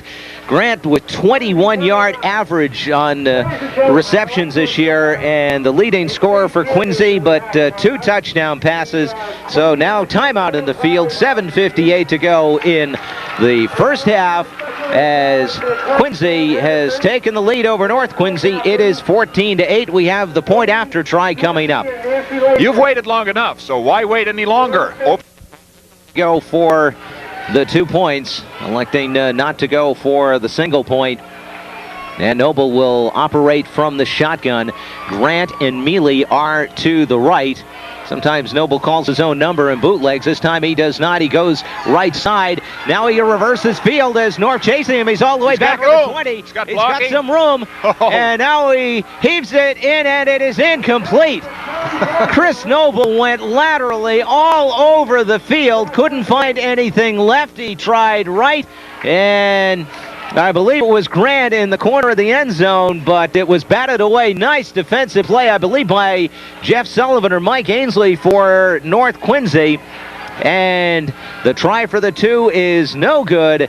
14-8, Quincy with the lead with 7:58 to go here in the first half. Just like any good football team, the Bergen-Plattner Insurance Agency specializes in action. Absolutely. Brian Norris stub kicks it, and it's going to be booted around. It's fumble there. Let's see. Wait a minute. Who's going to have the football? Quincy says they have it. It's Quincy ball. As a little stub around kick, and it was recovered by David Norris for Quincy. As some of the linemen not sure what to do with it, as Quincy will take the football on just that little stub kick, not kicking it deep. And the Presidents will have it 1st and 10 at the North Quincy 31-yard line. Well, Charlie, that kind of evens things out. Quincy had a bad break as they fumbled on that handoff back in the first quarter towards the end of a what would have been a 75-yard touchdown drive. Now as Sean McDonough had trouble holding on to the ball down there on the kickoff. It's tough when you kick it to those big men. They haven't always got those hands like the receivers do. 1st and 10. Mealy and Grant are wide. Pass play over the middle, incomplete, as they tried to hit Scott Grant at the 22-yard line. Ryan Craig and Tim Baker on the coverage. So it'll be 2nd down. The ball spotted at the 31-yard line of North Quincy. 2nd down and 10 as Noble tried to go to the air on 1st down. Noble has had a quick word with head coach Jack Raymer. And right now for North Quincy, Coach Ken McPhee has to not be pleased that his special teams are fumbling that football the way Quincy has handled it. As Noble under center. Dennett goes in motion right side. Pitch to Oliveri, looking for a block inside the 30 to the 27 and hit by the entire North Quincy squad. Sean Glennon, Ryan Craig taking him down. Brian Norris with some blocking up front, and it'll be 3rd down, gain of 3, 3rd down and 7. Coach McPhee in our pregame remarks said you've got to keep the ball away from Quincy. North Quincy had to play ball control, and Quincy has had the time of possession so far in this one. 3rd and 7 from the 26-yard line. Noble from the shotgun takes a low snap, fields it well, has time, now runs out of the pocket. 30 on his feet to the 25 and stormed under at the 25-yard line. He'll be 4 yards shy of 1st down yardage. David Joyce making the stop for North Quincy. And it'll be 4th down the ball at the 25-yard line. Charlie, when you're in the shotgun like that, the last thing you like to do is to be forced to run like that, because Chris, net yardage was only a pickup of 3 on that, but he must have picked up about 10 on it. Quincy has now called timeout to decide what to do on 4th and 4 from the 25-yard line with 6:36 to go in the 2nd quarter. It's 14-8, Quincy leading North Quincy. If your roof needs... Noble is a shabby 8 for 9 in the air for 155 yards so far in the middle of the 2nd quarter. 8 for 9. 8 for 9. He's had completions of 27, 23, and 43 yards, as well as a 24-yard completion. Now, big 4th down for the North Quincy defense. They need to stop Chris Noble right now, as Quincy rolling a little bit. He's in the shotgun. Grant is wide. Right, Dennett in motion right side. Noble takes the snap, rolls right side, looking, rushes on. Can't find anybody. Noble heaves it out and incomplete. He had Grant at about the 20-yard line, but he couldn't hang on, so the North Quincy defense has held as they were chasing Chris Noble all over the field. He threw a desperation pass that Grant couldn't hang on to, so North is held, and they will take the ball 1st and 10 at their own 25-yard line, and a very big play for North Quincy. They needed that good defense. Definitely. They have held on this series here after fumbling that kickoff. A big series for the Red Raiders. What they need to do now is establish their offense here and get their ground game going. Get Ryan Craig pounding up for some yardage. That way they'll take some momentum back. Both of them are very big up front now. It's just up to the O-line now to take control of this one. McDougal takes it from the shotgun. He's looking, throwing, incomplete. Intended for Kevin McDougal, his brother. Dave Norris on the coverage at the 30-yard line. So North Quincy taking a page out of the Chris Noble playbook and going to the shotgun. 14-8. Quincy leads North Quincy with 6:22 to go here in the 1st half. We have news at halftime from our WJDA studio. Bob Gold from Channel 6 reminds us that highlights from this game will be seen tomorrow night at 5:30 on the Quincy Sun News. North Quincy from the shotgun again with a back split between McDougal. He's looking to throw, now rolls out the left-hander, throws it deep, has his brother complete at the 50, 40, 30, he's gone. Kevin McDougal, long touchdown. As McDougal to McDougal, Bill to Kevin for 75 yards, and North Quincy has tied up the football game. Charlie, we could do anything to rehash this drive and say, well, why is Ken going to the shotgun here on this series of play? Right away, Coach McPhee just saying, well, I've got a talented quarterback too, and his brother is also a great receiver. Let me show you this one. Oh, Kevin was wide open, just ran a fly pattern right out And, you know, with the passing attack as sophisticated as it seems to be from both these teams, it's tough for a high school defense to cover. These receivers are fast, and they run their patterns, and the balls have been thrown perfectly. Beautifully thrown ball, and don't you think that those two brothers are going to remember that? Bill the senior, Kevin the junior, Dave Hutchins with Tim Baker to hold. The sidewinder will try and unlock this 14-all deadlock at the Veterans Stadium Corral. Gunfight today. Ball down, kick up, and it is good. With 6:07 to go in the first half, North Quincy has taken a 15-14 lead over the Quincy Presidents. High school football is brought to you in part on this Thanksgiving by Dave Dinger Ford, where you can bring and buy your new 1989 Ford, the best built American cars and trucks from the best dealer. Dave Dinger Ford, 75 Granite Street, just off Route 128 in Braintree, with AAA approved service, where satisfaction and quality of ownership are job one. Well, we talked about momentum, Charles. A 75-yard touchdown pass play can pretty much turn things around here. It's up to the Presidents now to take the ball back, get it in good field position, and Chris Noble in the last series of plays when they were stopped down in North Quincy territory looked like he might have been a little tired. And that's going to be a factor later on in the game, because so far he's been pretty much a one-man show, as has Scott Grant. It's mostly a two-man show, but I'm impressed with the play from both offensive lines here. The kids are just firing off the ball, and a lot of them, of course, seniors. This will be their last show here in the City of Presidents. Dave Hutchins with a short kick, and Quincy takes it at the 34-yard line. And David Norris fell on the football, so that's where they will mark it at the 34 as the Presidents go 1st and 10, trailing in the football game for the first time, 15-14, North Quincy with the lead. Again, as we said earlier, this is like a heavyweight championship fight. Each team scoring some devastating blows, putting the other team down on the canvas, and who's going to win this game, we'll find out at the end of the 15th round. Well, these guys are in better shape than Mike Tyson at the moment, too. From what I hear. Yeah.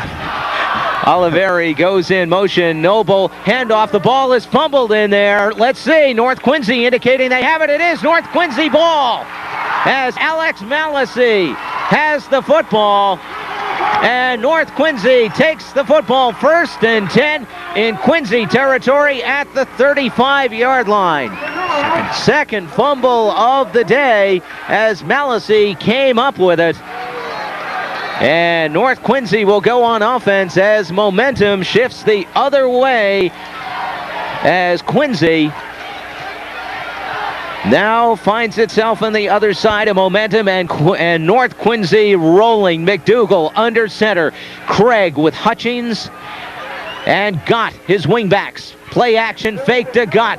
McDougal throws, has his man incomplete to Mike Ainsley. Nice play by Scott O'Brien for Quincy at the 20-yard line, as Ainsley was open and O'Brien got in there and batted the ball away. Excellent defensive play. Now you watch this here on the replay, just going right for the ball. No interference at all. Nice play, and I'll tell you, you have to watch. If you know anyone in Quincy and you're not from Quincy, you ought to come and watch the cable broadcast, because they're using instant replays today, and we've had the chance to look at these plays on the replay, and they have been very spectacular. 2nd down and 10, and the pitch.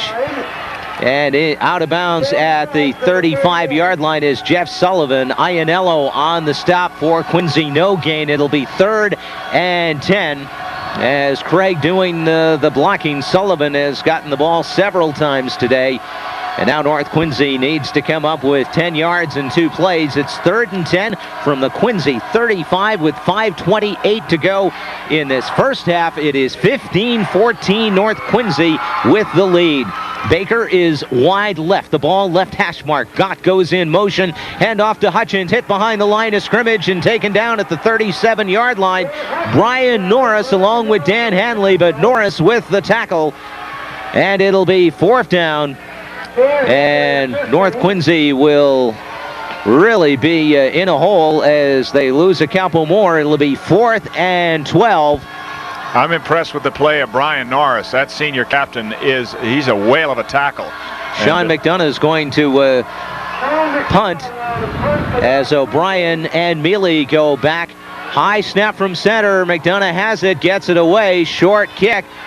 Going to watch this bounce. His coverage is good. It's going to die at about the 12-yard line. Sullivan picks it up at the 12. Quincy will start 1st and 10 at their own 12 with 4:32 to go in the first half. North 14, North 15, Quincy 14. The holidays are just around the corner, so now's the time to let Ken's Carpetland make your... To Oliveri, Dennett blocking out in front. He's to the 12, to the 13, and taken down at the 13-yard line. Mike Ainsley on the coverage along with Sean Glennon for the North Quincy Red Raiders. So it'll be 2nd down, gain of just about a yard. Now they mark it at the 14, give them forward progress. So it'll be 2nd down and 8. Dan Gilmartin checks into the football game for North Quincy. Chris Noble has had his quick word with Coach Jack Raymer as he does between plays.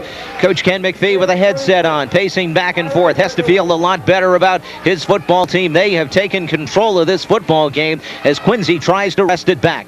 Noble backs in a wide split, looking over the middle pass, and it is... No, they say incomplete. Grant caught the football. It was batted up. They say incomplete. They took it back. But it looked like a completed pass and a ball that was batted up, and Grant catching a grass cutter.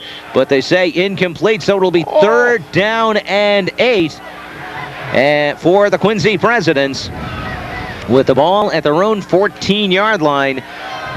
And this is home run kind of territory for Chris Noble. He's in the shotgun. He sends Mealy and Grant wide left. Beauchamp is the tight end right now. Dennett goes in motion. Noble takes the snap, has the time, has the protection, wide looking open for Grant. Oh, he was wide open at the 30-yard line, but overthrew him. So it is incomplete, and it'll be 4th down. Grant, I don't know how he got so wide open as he was cutting to the sideline, but the ball overthrown by Chris Noble. The Red Raiders are still trying to figure out why he gets so wide open, too. So 4th down, and Quincy will be punting deep in their territory now as Chris Noble, the punter, will stand at about his own 4-yard line. And Keith Gott is back for North Quincy, stands at his 44-yard line. Noble calling the signals, gets a good snap from center, gets it away. Line drive bounces at the 50. Sullivan has it at his own 45. Stutter steps 50. 45 still on his feet to the 40. Getting some room. 35 flag is down. He's to the 30, inside the 30 to the 27-yard line. We got a penalty flag thrown at the 40-yard line. Chris Noble eventually making a stop on that, Charles. So eventually, I believe this will probably come back as referee Mike Donato indicates a clip against North Quincy. It'll be marched off from the point of the infraction, which is the Quincy 40-yard line. And that is a bad break for North Quincy because Jeff Sullivan made a nice return on that punt. And it'll be a 15-yarder, and it'll put the ball right back to where Sullivan started, and that the 45 of North Quincy. So that's where they will have it. 1st and 10 with 3:20 to go in this first half, and a 15-14 North Quincy lead. Well, Charlie, you know, the fans over here on the Red Raider side booing the call, but that's one of the scariest penalties you could ever have at any level of football. The clip is a very dangerous foul. Craig Lone man in the backfield, double wing formation. Gott goes in motion, flag is down. Craig gets the handoff, hit at the line of scrimmage, and dropped. Bob Austin making the stop for the Quincy Presidents, the nose guard. And referee Mike Donato indicating illegal motion against North Quincy. So 2 penalties in a row against the Red Raiders. You know, they're the first 2 penalties of this game, Charles. Quincy is going to decline it, take the no gain, as they stopped Ryan Craig at the line of scrimmage. So it'll be 2nd down and 10 for North Quincy. Clock moves with 3:10 to go in this first half. And a packed Veterans Memorial Stadium here this morning. Cars as far as you can see, people just about everywhere. As McDougal, Craig lone man in the backfield, same formation. Now Gott goes in motion from left to right. Hand off to Craig to the 50, 45, bumping his way down the field. First down, North Quincy. Ryan Craig with the big gainer inside the 40 to the 37-yard line. A 24-yard run right up the middle. First down, North Quincy.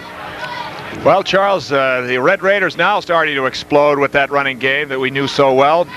I think that the focus for the defense, Quincy, they've been sort of looking to stop everybody else but Craig, and I think that we're seeing this late second quarter explosion from him now.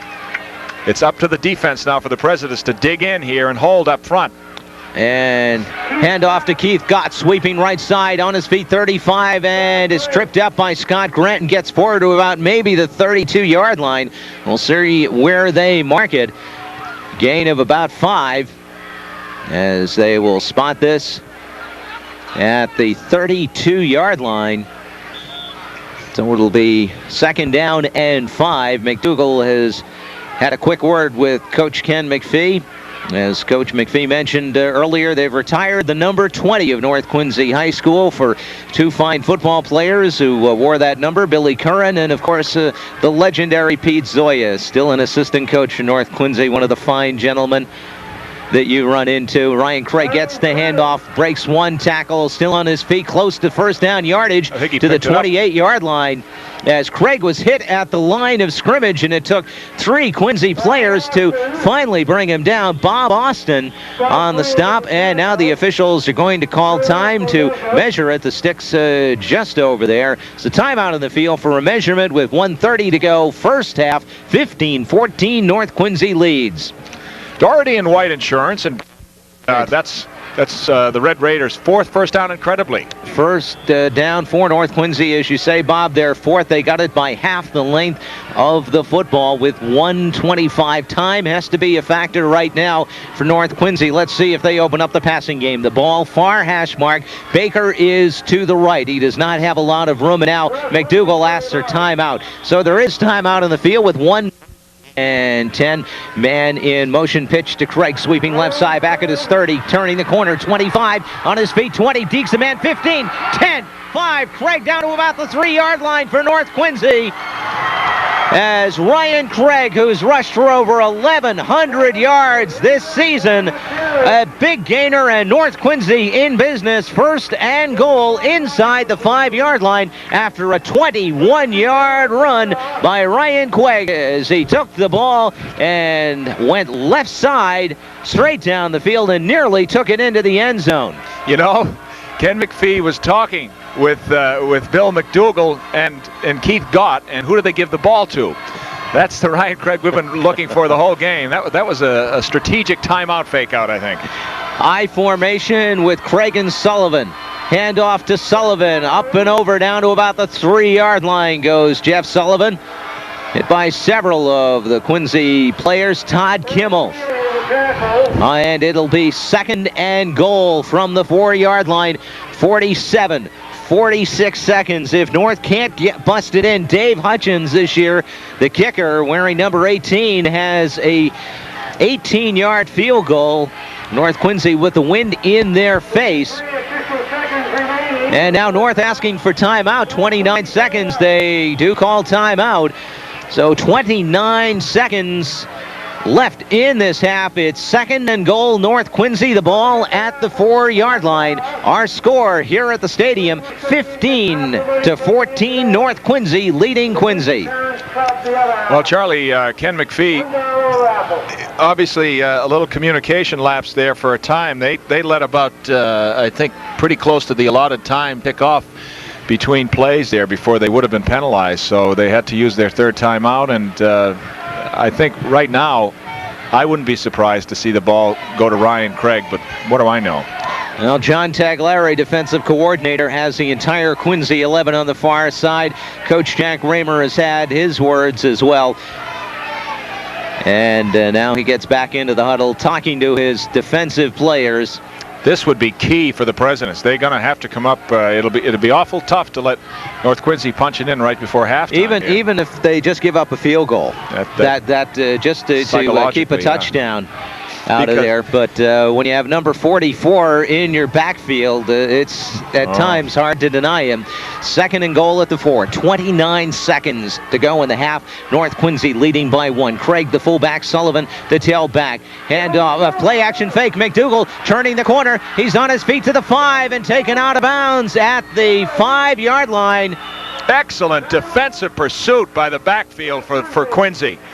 That's the kind of football you talk about and you show on the films. You'll see right here. Look at that pursuit.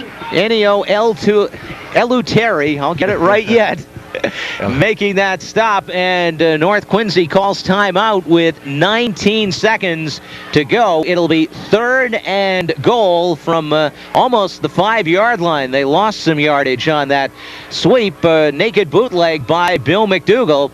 As they faked it to Sullivan inside, McDougal tried to bootleg right side, and Eleutheri making a fine defensive play for Quincy.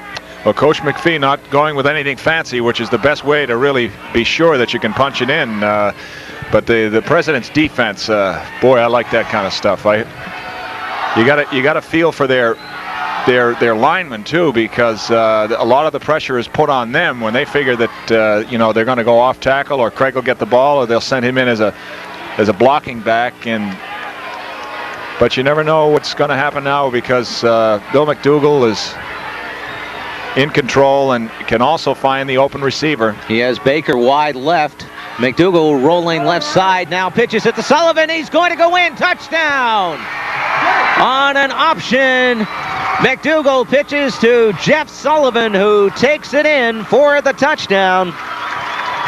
And North Quincy has stretched out their lead. It is 21-14 over the Presidents. A perfectly executed rollout and a pitch by Bill McDougal. The key right there is execution, I think, Charlie. Definitely so. And so now 21-14.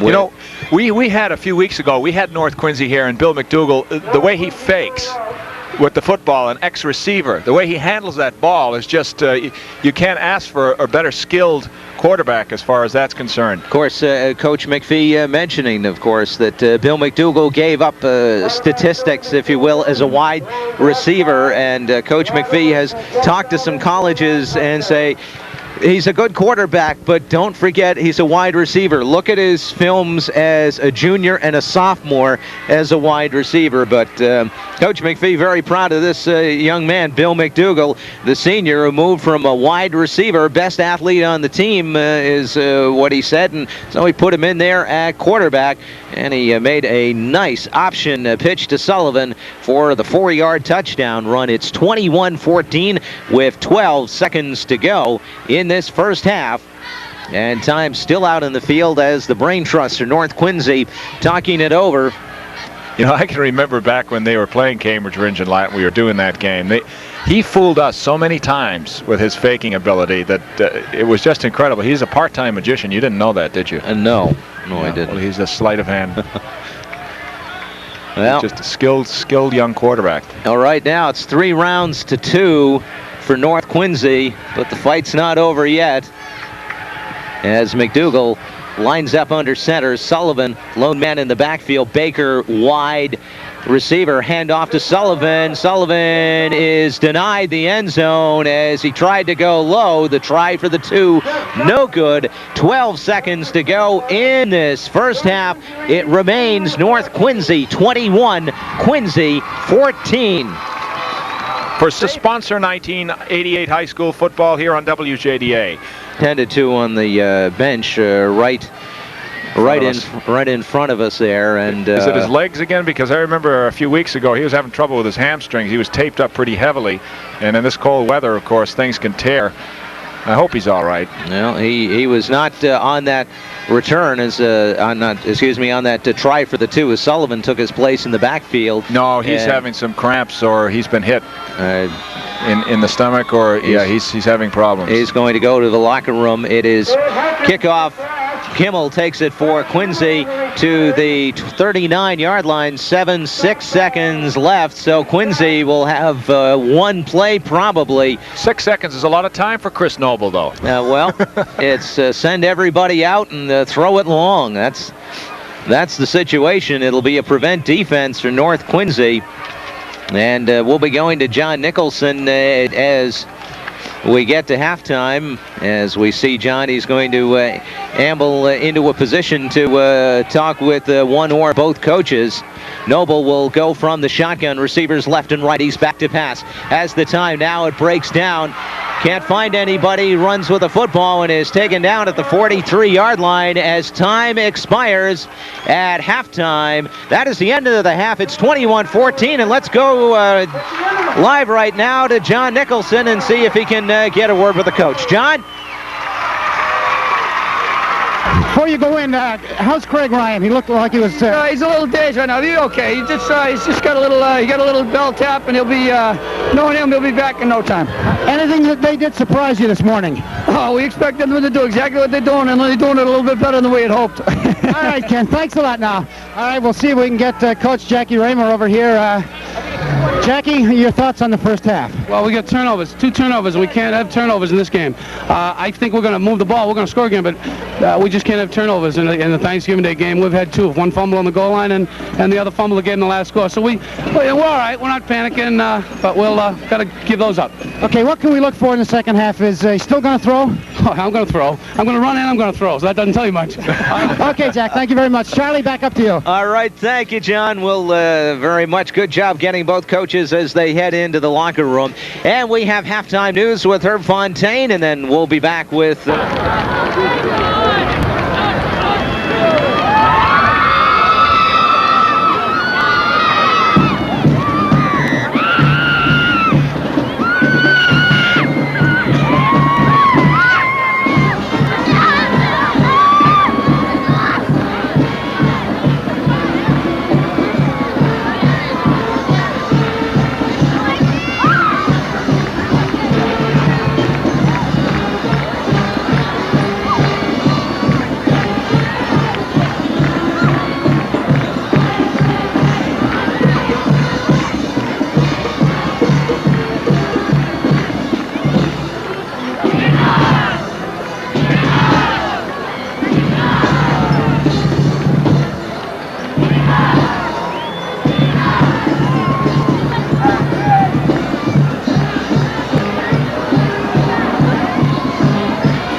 Brian Norris, 77, Chris Noble, 9, 25 is Scott O'Brien, 27, Todd Kimmel.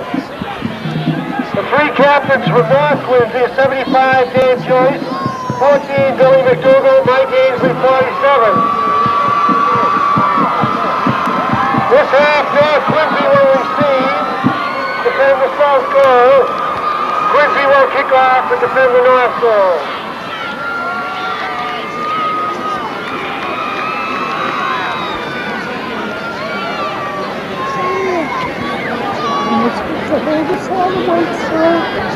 In the hospital, I think he might have a minor concussion, but he's done his job for the day. Now his spirit's here, and we're going to continue it for him. All right, Ken, thank you very much. Well, you got it, Charlie. Ryan Craig has indeed gone to the hospital. He is experiencing a concussion, and they're going to play the second half without him. Boy, that is going to do a lot, to take a lot away, not only offensively but defensively for North Quincy, because Craig is an outstanding linebacker as well. So that is the situation as John gets it, as Ryan Craig will not be playing the rest of the day. He's going to be taken to Quincy Hospital for examination of a possible concussion. Thank you. Good job down there, John, our own Geraldo Rivera of the South Shore. So, Bob, I'm sorry to interrupt, but take it away. That's very significant. I did, as the Red Raider captains were marching out under us, I said, there are fewer of them than there were in the first half, because Ryan did, in fact, get his bell rung. I think it happened in the last series of plays. He went in as a blocking back on the last series, and we can't get the touchdown back again, but we'll speculate that it was on that last play that he did get hit in the head, and he was having other problems standing up. And of course, when you do suffer a concussion, he was losing consciousness. He had to be assisted off the field, and more important than the state of the game or continuing to play for him, we just hope that for his sake, for his health, that he gets a speedy recovery and just gets back in shape now for the rest of the school year. And of course, we hate to see any kind of serious injury like a concussion. But Ryan Craig again out for the second half for the North Quincy Red Raiders, who hold a 21-14 lead over the Quincy Presidents right now. In a first half that can only be restated as one of momentum. Quincy dominated the first half of the first half. The time of possession was equal for both teams. An incredible parity here in the statistics, Charlie. We had for the Red Raiders of North Quincy, who scored last and who lead 21-14. Sean McDonough bouncing the ball around, picks it up at the 30, fumbles it. I believe North Quincy has it, as one of the other Red Raiders recovered it. North Quincy will start at their own 30-yard line, and the man that recovered the football took a bit of a shot, but he's all right. That's the backup running back now for North Quincy, Jeff Sullivan, and he's all right. So Sullivan is going to be very, very important. He did a good job earlier this year. Ryan Craig missed a game this season and was hobbled by injuries in the middle part of the year, and Sullivan came in and did a fine job offensively. And we see Bill Early, a junior, moving in, so at fullback. The first half, Charlie, I was talking about the parity of statistics. 84 yards on the ground for North Quincy, 81 for Quincy. Chris Noble, 8 for 11 for 155 yards, and Billy McDougall, 3 for 6 for 110 yards. Keith Gott gets the handoff sweep right side. He's over the 30 to the 32-yard line.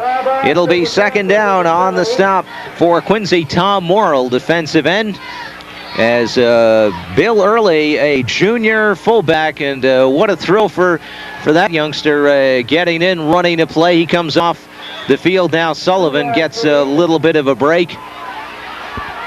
And we expect to see Sullivan, and he is in that backfield. Second down and 8 from their own 32-yard line. North Quincy moving from right to left. Quincy with a 6-man front. McDougall hands off to Sullivan. Straight ahead, and Sullivan getting over the 35 to about the 37-yard line. Frank Iannello on the stop for Quincy. Kevin McDougall and Tim Baker checking into the football game. Dave Hutchins coming out. Beautiful day for football. Fine crowd on hand watching this superb game. 21-14. North Quincy leads, just underway third quarter. North in a shotgun. McDougall with two backs between him. He takes the snap. The left-hander rolls out of the pocket. Blue shirts chasing him, throwing it out. Has his man complete to Baker at the 45-yard line. First down, North Quincy, as Baker was all alone at the 45 as he was brought down by Ennio Eleutheri. 7-yard pickup and a North Quincy first down. And a very important first down for North Quincy, as they're going to have to get some offense. 6 first downs in the day without their big man in the backfield, Ryan Craig. This offense needs to pick up a little confidence, and that first down will help them. At their own 46, Hutchins goes in motion, and the handoff to Sullivan east of a 50 and falls forward into Quincy territory. To the 48-yard line goes Jeff Sullivan. It'll be second down for the North Quincy Red Raiders. As Coach Jack Raymer told John Nicholson as he went in the locker room at halftime, we're still in this football game. It's a 7-point North Quincy lead. Oh, no question about that, Charlie. The presidents here, you know, they're just trying to, I don't think that Ryan Craig's loss should, they shouldn't be swayed by that, thinking that they've lost a big weapon. The Red Raiders here are just grinding out the yardage. Second down and 5 with that big offensive line behind them. Handoff to Hutchins, hit at the line of scrimmage. Gets maybe one, as 10 Quincy players all got a piece of him, as Hutchins paid the price for it, to say the least. Scott O'Brien, amongst others, and a cast of thousands, if you will, bringing him down. Gang tackling. Gang tackling. 9. I was looking through, I think, 2 that didn't have a piece of them at some point, and those are the safeties. They were still reaching in there, though, Yes. I think, trying to get a piece of him. It's 3rd down and 5 for North Quincy. The ball straight in front of us at the 49-yard line. McDougal in the shotgun. The senior quarterback calling signals, looking at the Quincy line, rolls left side, has the protection now. He's being chased, throws it out, and incomplete, intended for Mike Ainsley at the 40-yard line, and he threw the wrong side of him as perhaps Ainsley overran his route or took a step after the ball was in the air, but he threw to the wrong side of him. Ainsley was open, but it goes incomplete. It'll be 4th down for North Quincy. The ball at the Quincy 49-yard line, and the Red Raiders will be forced to punt it away as Sean McDonough will get this one away from about his own 40-yard line. Great weapon there, that Billy McDougal, a left-handed quarterback rolling to his left, being able to throw the crossfield pass like that. Very effective. Mealy and O'Brien are deep for Quincy. High snap, McDonough feels it. Not too much of a rush, so he gets it away. Poor kick. And it bounces and takes a North Quincy bounce. It is down at the 20-yard line. A couple of Quincy players were very close to that. If that had hit one of them, it would have been a free ball, but it did not. Very close, but Quincy will have their first try of the half coming up with 7:15 to go in this 3rd quarter. 21-14, North Quincy with the lead. Why not stop into the Union Chowder House after the game? If you love appetizers, the Union Chowder House has one of the most incredible selections of appetizers on the South Shore. The Union Chowder House, Columbian Square in South Weymouth, offers great food and drinks 7 days a week until 10 p.m. And after your favorite team has won and you've worked up a winning appetite, stop in for their famous chowder, their All-American Club sandwich, or the house special, broiled haddock. Top off your meal with the Union Chowder House's drink of the day. And now you can enjoy your favorite sporting events on their big screen TV. Joe Perrette and staff welcome you to the Union Chowder House, Columbian Square in South Weymouth. Call them at 335-6073. Jim Dennett straight ahead for 7 yards. It'll be 2nd down and 3 for Quincy from their own 27-yard line. The Presidents moving left to right as Chris Noble calmly walks up to the line. Puts in the mouthpiece, goes under center, backs in a split, handoff to Oliveri, hit at the line of scrimmage and driven back. As nothing doing there as Oliveri was hit by several players. Sean McDonough, defensive end, along with Tim Baker. So it'll be 3rd down. And they give him forward progress to the 28-yard line, so it'll be just 3rd down and 2. As Quincy keeping it on the ground so far. Grant and Mealy are right. They are not wide. Noble rolls out, looking to throw, has a man chasing him, and is caught by Grant at the 40, 50, dragged down and out of bounds at the 45-yard line. Scott Grant with an unbelievable catch as the ball hit him. It bounced up in the air. He was able to come up with it as we watch the replay. See in the replay here, Charlie, the ball is deflected. Grant's hands, the concentration that he had, he was triple covered. And, of course, Chris Noble, it's up to him to take control of this game for the Presidents in the second half. He rolled to his right, and he's got that accuracy, that arm. It's an incredible combination there. One that I'm sure in Quincy's storied history has never been equaled or surpassed. This Noble to Grant thing, you can't get enough of it. Oh, my. That was just an incredible concentration, as you said, Bob. The line of scrimmage now, the north 46-yard line. Noble fumbles the football. Big pile. Let's see. Quincy looks like recovered the ball. And they are fortunate. That's the second fumble. The first one dropped, gave North Quincy the ball and stifled a Quincy charge. Dennett recovered that fumble for the Presidents. Jack Raymer stating at halftime there that the turnovers have killed Quincy, particularly that one way back in the first quarter, fumbling down on their own 1-yard line on a muddled, broken play on the handoff exchange. 2nd down and 9. Handoff to Oliveri, straight ahead. Oliveri getting down. The ball is loose. North recovered, but they whistle the play dead as Oliveri was hit at the 42-yard line. So it'll be 3rd down, 3rd and long for Quincy. 3rd and 7 as Noble has had the quick conference with Jack Raymer. And out comes Quincy as Beauchamp comes off the field, as they have a new wide receiver in the football game. Right side, Noble looking to throw, looking right side, has a man, and it is caught. Let's see. They say he caught it out of bounds as Grant caught the ball going away, but did not get both feet in bounds. So, and we've got a penalty flag back at the line of scrimmage, and this could be against North Quincy. I think it is for roughing the passer. Roughing the passer. And our referee, Mike Donato, coming this way, and will give us the indication. Personal foul, roughing the passer is the call. It's an automatic first down for Quincy, and not the type of penalty that North Quincy needed at that point. The defense had held. Quincy was going to be forced to punt the ball, but no, coaches hate to see that type of thing. It's kind of a loss of poise right there. You get a free shot at him, but not after he releases the ball. So Quincy inside the 30 at the 27-yard line. Noble under center, hands off to Oliveri. Peter Oliveri straight ahead to about the 21-yard line with some blocking out in front, dragging some North Quincy players behind him. And it will be second down. David Joyce making the tackle. He has played a great game for the North Quincy Red Raiders. Second down and 5 for Quincy.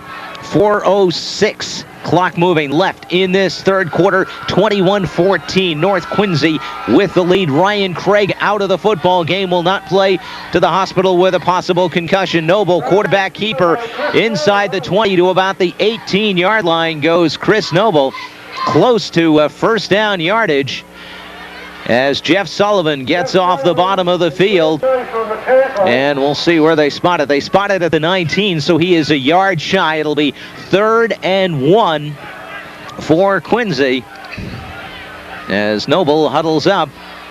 And you never know.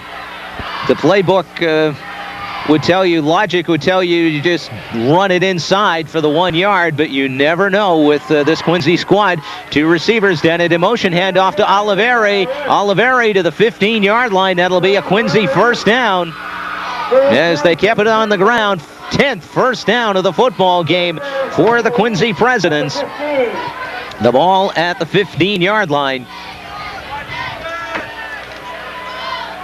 The Presidents now doing what they have to do, Charles. They got a break with the penalty, but they're just, their offensive line is taking control, and they're keeping it on the ground for the most part, and impressing me on this drive. First down and 10 at the North 15-yard line. Bootleg left side. Noble with some running room, throwing into the end zone. He has Beauchamp. Touchdown!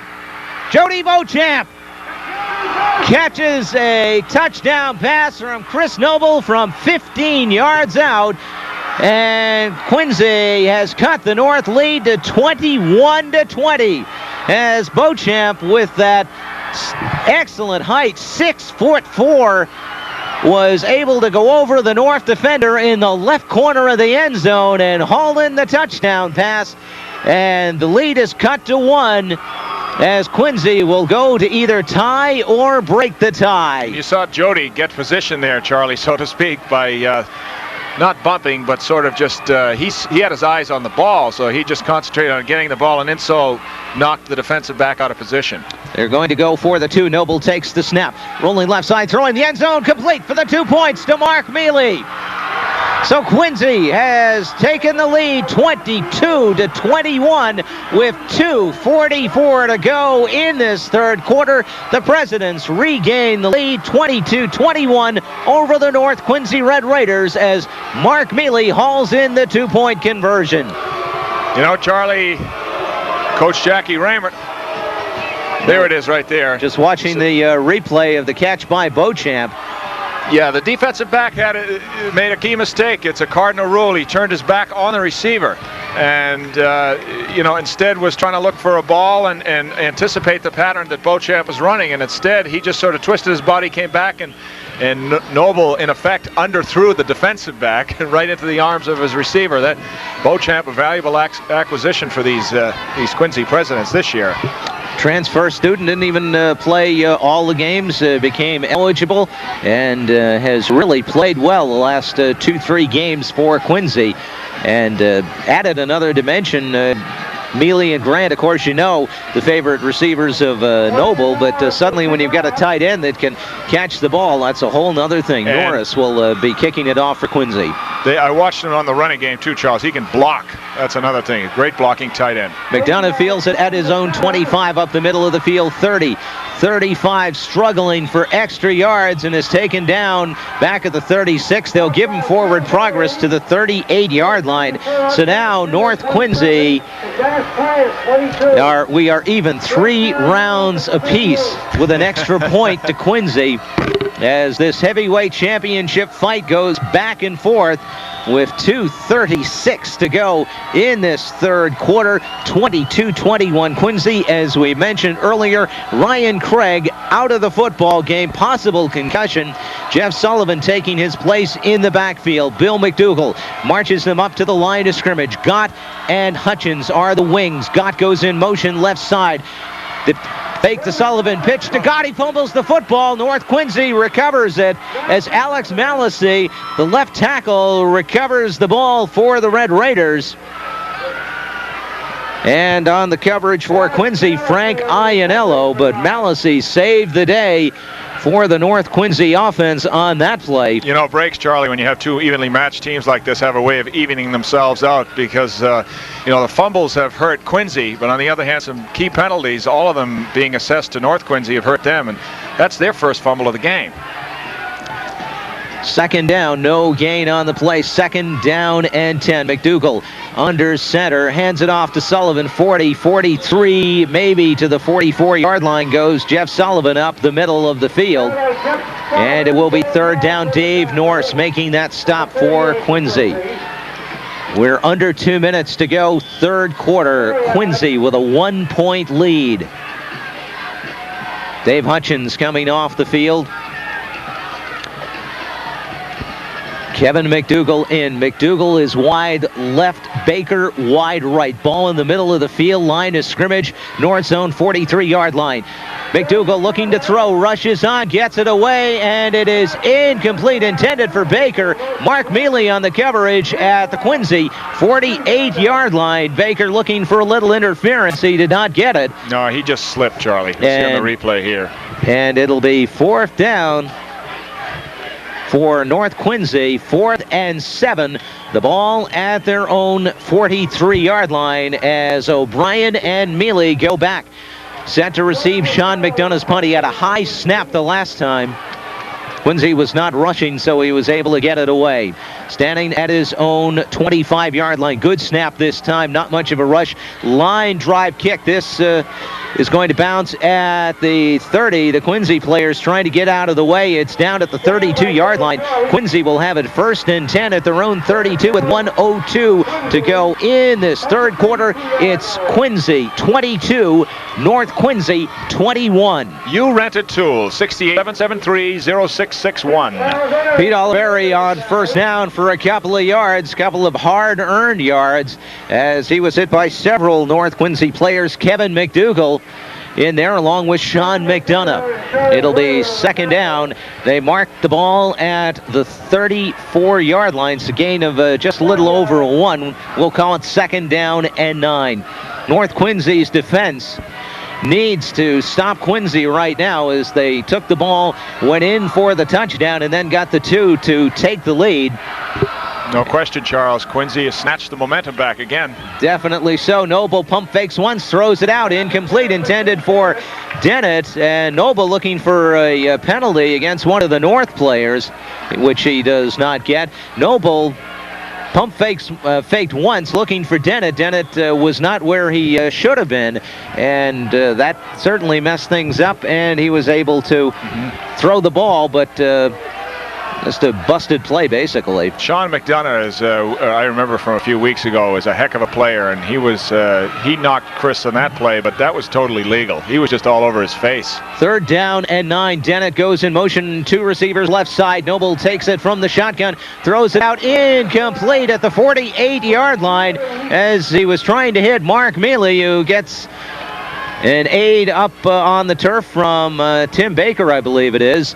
So fourth down, Quincy will have to punt it away. So the North Quincy defense did what they had to do in that situation.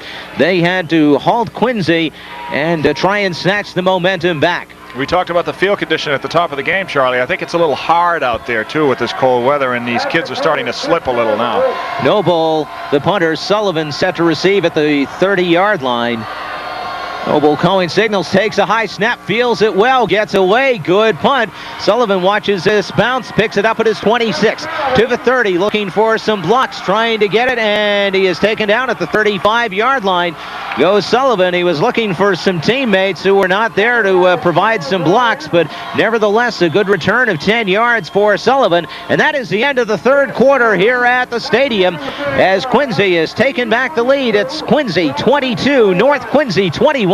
The football action continues in WJDA in a minute. But she's helping prepare the turkey, Charlie, so look forward to that. Yeah, I really wanted her to come.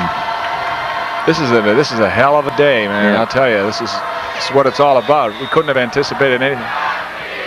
And we're back here at the stadium. We're going to get one play run, and then we'll be going to John Nicholson for his thoughts immediately after this play. North has it at their own 35-yard line. 11 minutes to go in this one. This is the 15th round of the championship fight. Handoff straight ahead for about 5 yards to Jeff Sullivan. John, your impressions of the third quarter? Well, the third quarter started off a little slower than the first part of the game did, Charlie, and it is obvious that the North Quincy Red Riders are aware that their big gun Ryan Craig is not in the lineup. It has been a factor offensively, but they are still playing well defensively. Back up to you. Thank you, John, for your comments, and we'll be checking in with John throughout the rest of this game. As North Quincy was second down and 5. Mike Ainsley visibly limping up to the line of scrimmage. He has played a tough game this afternoon. I slot right for North Quincy. Handoff to Keith Gott. Straight ahead, hit at the line of scrimmage and driven back by several blue shirts. Scott O'Brien in there. Frank Iannello as well. Brian Norris for Quincy.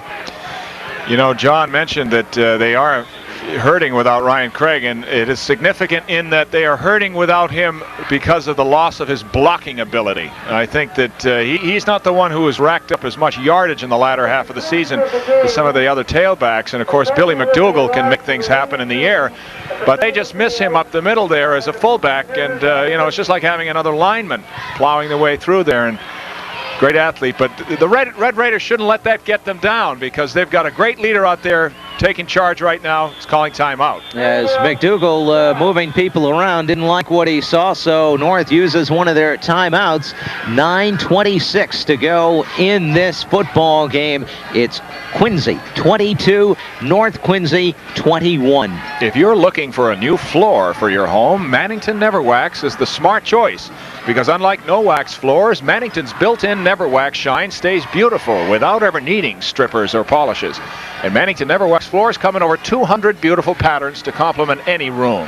Look for Mannington floors at Forrester Flooring. Mannington Neverwax floors, the beautiful floors with the built-in shine. See the full line of Mannington floors at Forrester Flooring, 93 Washington Street, Weymouth Landing. Call them at 331-5237. Well, a happy Thanksgiving to all our listeners here from us at 1300 WJDA Quincy. I was telling Charlie during the break, we couldn't have asked for a better day, a better picture here in the Veterans Memorial Stadium. Two teams, the pride of both high schools from the city of Presidents, Quincy and North Quincy, a one-point ball game. Charlie? Third down and 4 from the 42-yard line. Ball fumbled. Big pile. Quincy says they've got it. The officials say they do. As Quincy recovers fourth fumble of the day. And we'll have to check the replay to see. I believe it might have been Brian Norris who got the football. It is Quincy football at the North 41-yard line as Chris Noble brings the football out, as both teams using their own footballs. That is an option that they can do. So Noble brings out the Quincy football. and calls them up with an I formation, receivers left and right. The line of scrimmage to North 41. Play action fake. Noble looking long. He throws it out for Grant. Batted up, and it is caught by Grant at the 6-yard line. The ball batted up by one of the North players, and Grant came down with the football. What a unbelievable catch by Scott Grant. As Noble, we're watching it on the replay, right now. Here, Charles. The He looks concentration. long. Right there, that's anybody's ball. It was knocked down by Kevin McDougal. John Nicholson, you were right there. Amazing catch. Charlie, that was one of the most amazing catches I've seen. He knocked the ball up in the air and caught it flat on his back on the ground. Tremendous catch. First and goal for Quincy. At the North 5-yard line, Mealy goes in motion, right side, Noble under center, hands it off to Dennett. He's in trouble behind the line of scrimmage. Sullivan and company take him down at the 7. It'll be second and goal. Good play by Jeff Sullivan, along with Sean McDonough for North Quincy, taking him back to the 7. Second and goal. This has been... Last year, we had a game of big plays, an interception return for a touchdown, a long touchdown pass, and this is absolutely topping what we saw last year. Noble, second and goal from the 7. Pass play complete to Dennett, to the 5, cuts to the corner, to the 1, and out of bounds at the 1 is Jim Dennett. And it will be third and goal. Tim Baker on the stop. Baker saved the touchdown for North Quincy, rather. Quincy with the lead, 22-21 with 8:01 to go in this football game. The Presidents up by a point, threatening to make it more. Noble marches the team to the line of scrimmage. Beauchamp, tight right, Grant, wing right, Dennett in motion right, Noble, quarterback, sneak in, touchdown. As Chris Noble from 1 yard out goes in for the touchdown. And it is 28-21 as Quincy has stretched the lead over the North Quincy Red Raiders. Charlie, as we were speculating at the half, Chris Noble has just come out and taken control of this game. Of course, it's the Noble to Grant show when he goes to the air, but his running ability, his size, that quarterback sneak, he's run that 3 or 4 times today and picked up effective yardage on it. He scored an extra point with it for a 2-point conversion earlier in the first half of this game, and then taking it over from the 1 yard line. Chris Noble in control, 28-21, the Presidents in control. And now they're going to go for the single point. Noble to hold. Brian Norris, big number 77, straight ahead kicker. T is down, awaiting the snap from center. Some movement in that North Quincy line. Ball down, and he gets it up high enough, and it is good. It's through the uprights. It's Quincy 29, North Quincy 21 with 7:57 to go here in the football game at the stadium.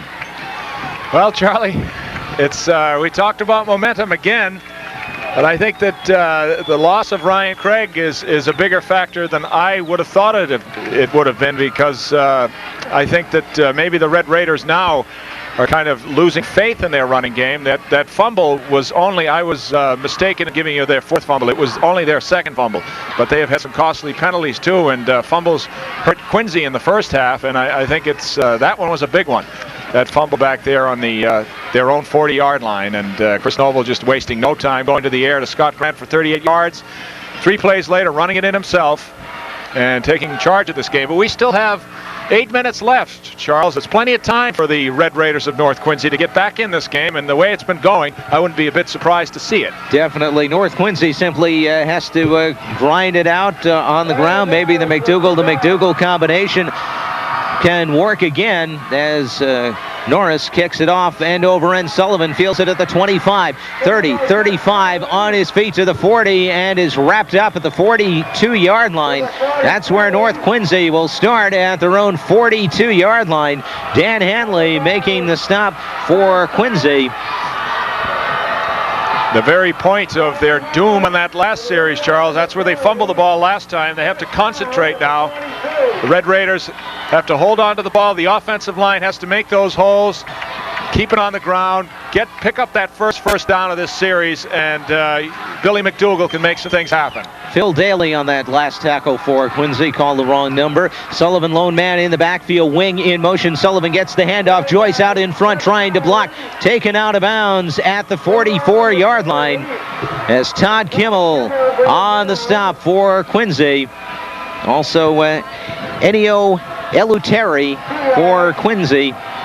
It'll be second down, gain of a couple, 2nd and 8. Clock stopped on that out-of-bounds play with 7:44 to go in the game. It's 29-21.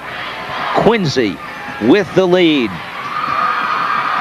As this one with all the makings of a championship fight, back and forth. That's the way it has gone today. Both teams have led. Both teams have had the momentum. Both teams have dominated. McDougall, play action fake. The left-hander sets up. Looking out, incomplete. His receiver fell down at the 30-yard line. Mike Ainsley, the tight end, who was open but simply lost his footing at the Quincy 30-yard line, and the ball falls incomplete. I think Billy might have thrown it behind him, slightly overthrew him, and then he had to change direction and slipped on that.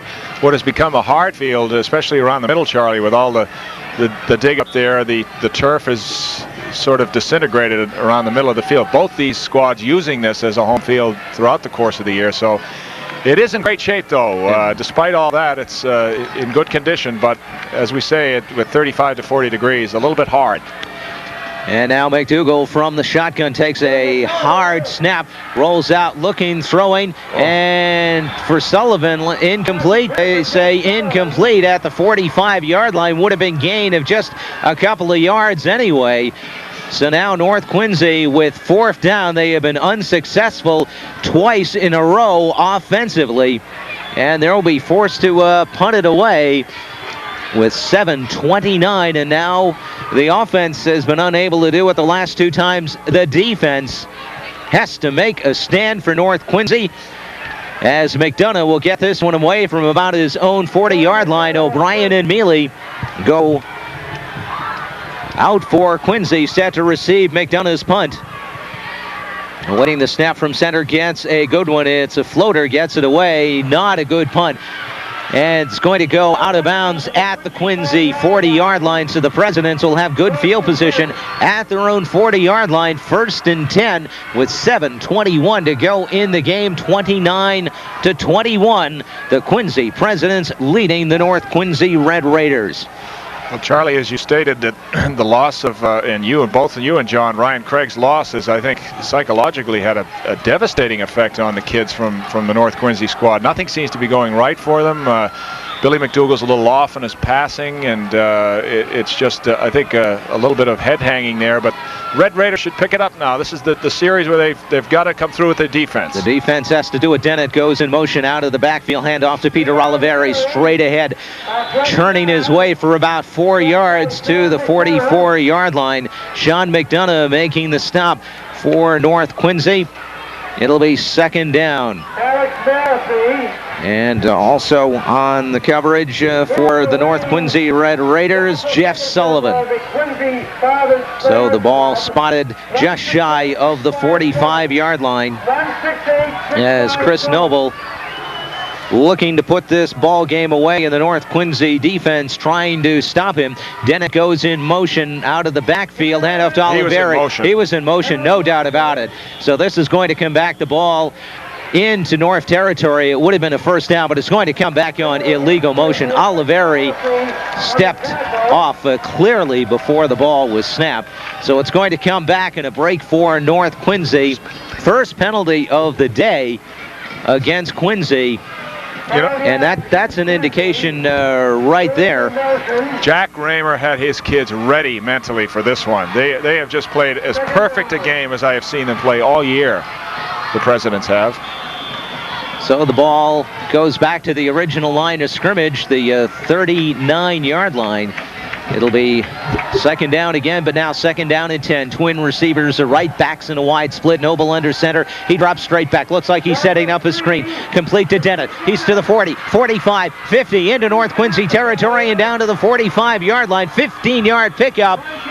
And 12 first downs on the football game for Quincy. A nice screen pass from Noble. And Coach Ken McPhee right down below us, pacing back and forth. He sees time slipping away. 29-21 Quincy with the lead with 6 minutes, or coming up on the 6-minute mark left in this football game. And the North Quincy defense has got to do the job right now. I formation, handoff to Dennett. He's to the 41, churns down to the 40-yard line. Getting an extra yard out of it is Sean Glennon, defensive end, making the stop along with Kevin McDougall. And they mark it at the 40, just inside the 40. Gain of 5, second down and 5. Quincy right now content to keep it on the ground and let the clock tick away. 5.5 minutes to go in this one.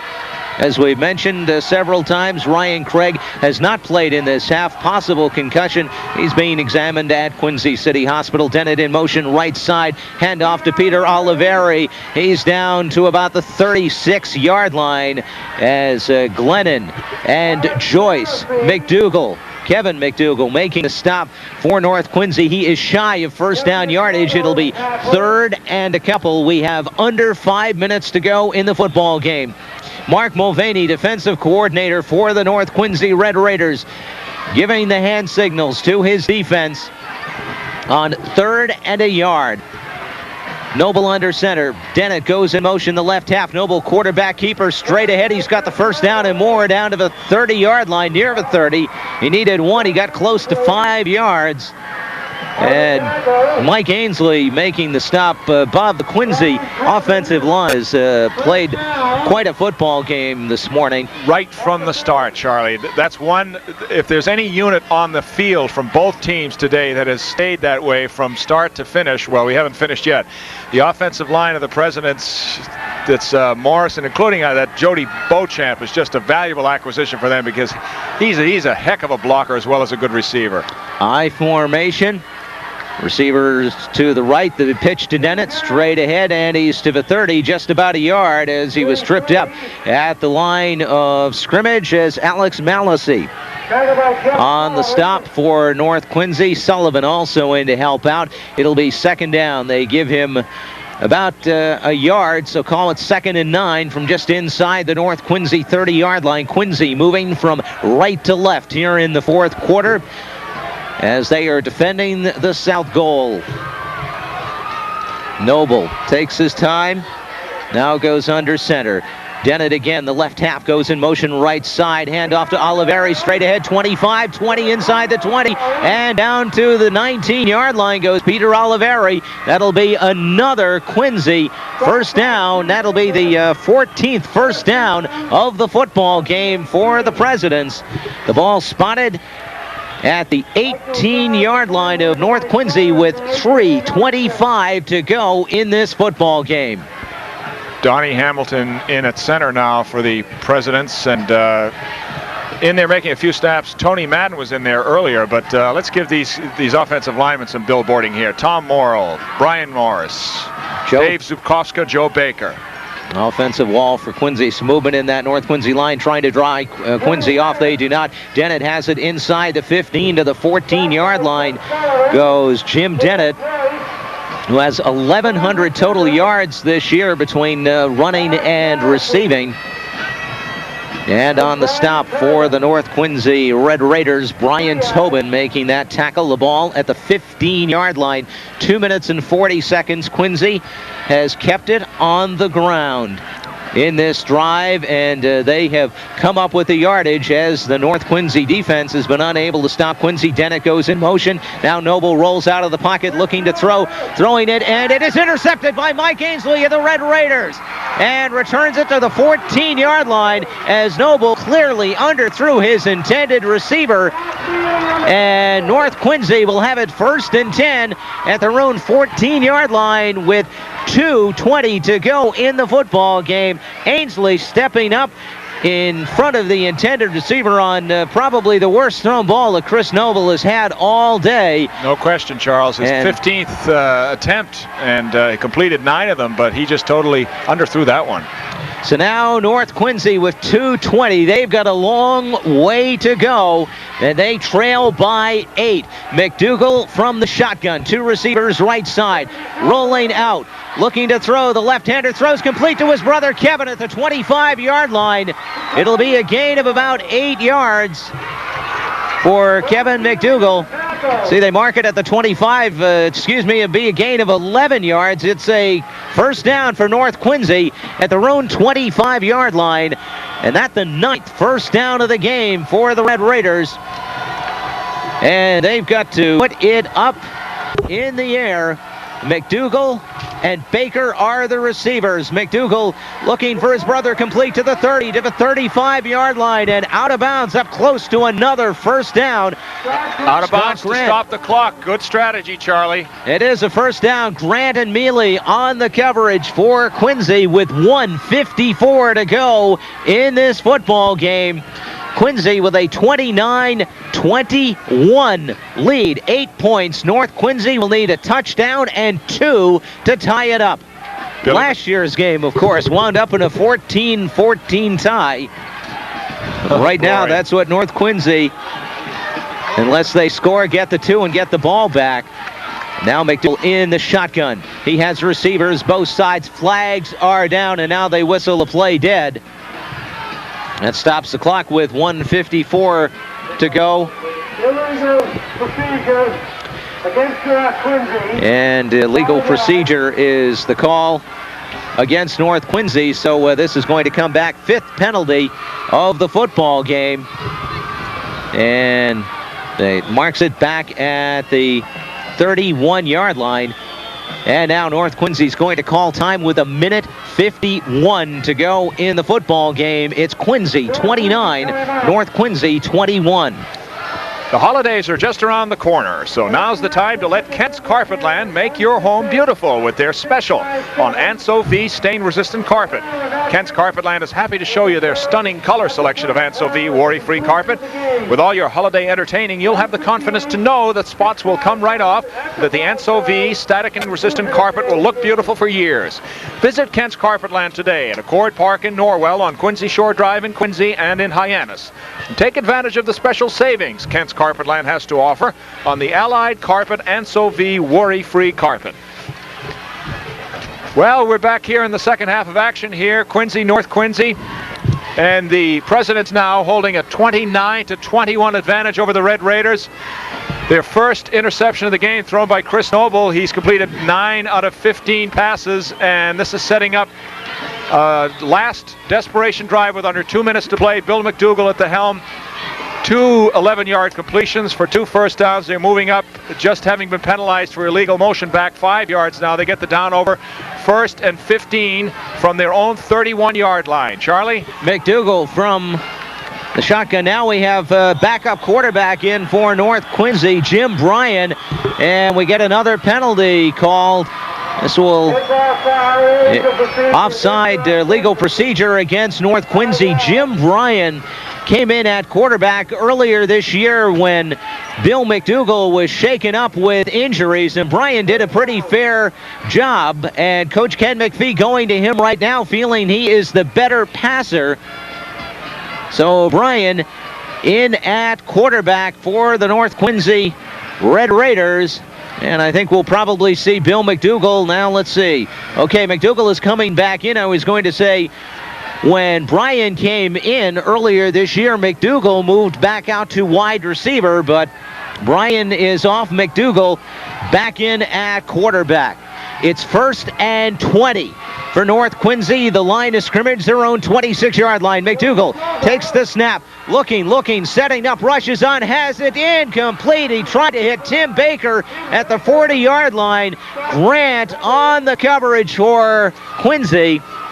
And a good defensive play by Quincy as McDougal rolled out right side, the left-hander throwing it, and Grant and I believe Mealy were both on the coverage, batting it away. So now 2nd down and 20 with 1:45 to go in the football game. Quincy with a 29-21 lead, and North Quincy has called another timeout. No, the clock is stopped with 1:45 45 as the brain trusts for North Quincy. The McDougal brothers, along with Tim Baker, talking to head coach Ken McPhee. The Quincy 11 over talking to John Tagliari, defensive coordinator, and head coach Jack Raymer. Well, Charlie, I think that, you can't look back yet because it's still only second down with 20 to go and obviously a passing situation here. But mental mistakes have killed the Red Raiders today, especially in the second half.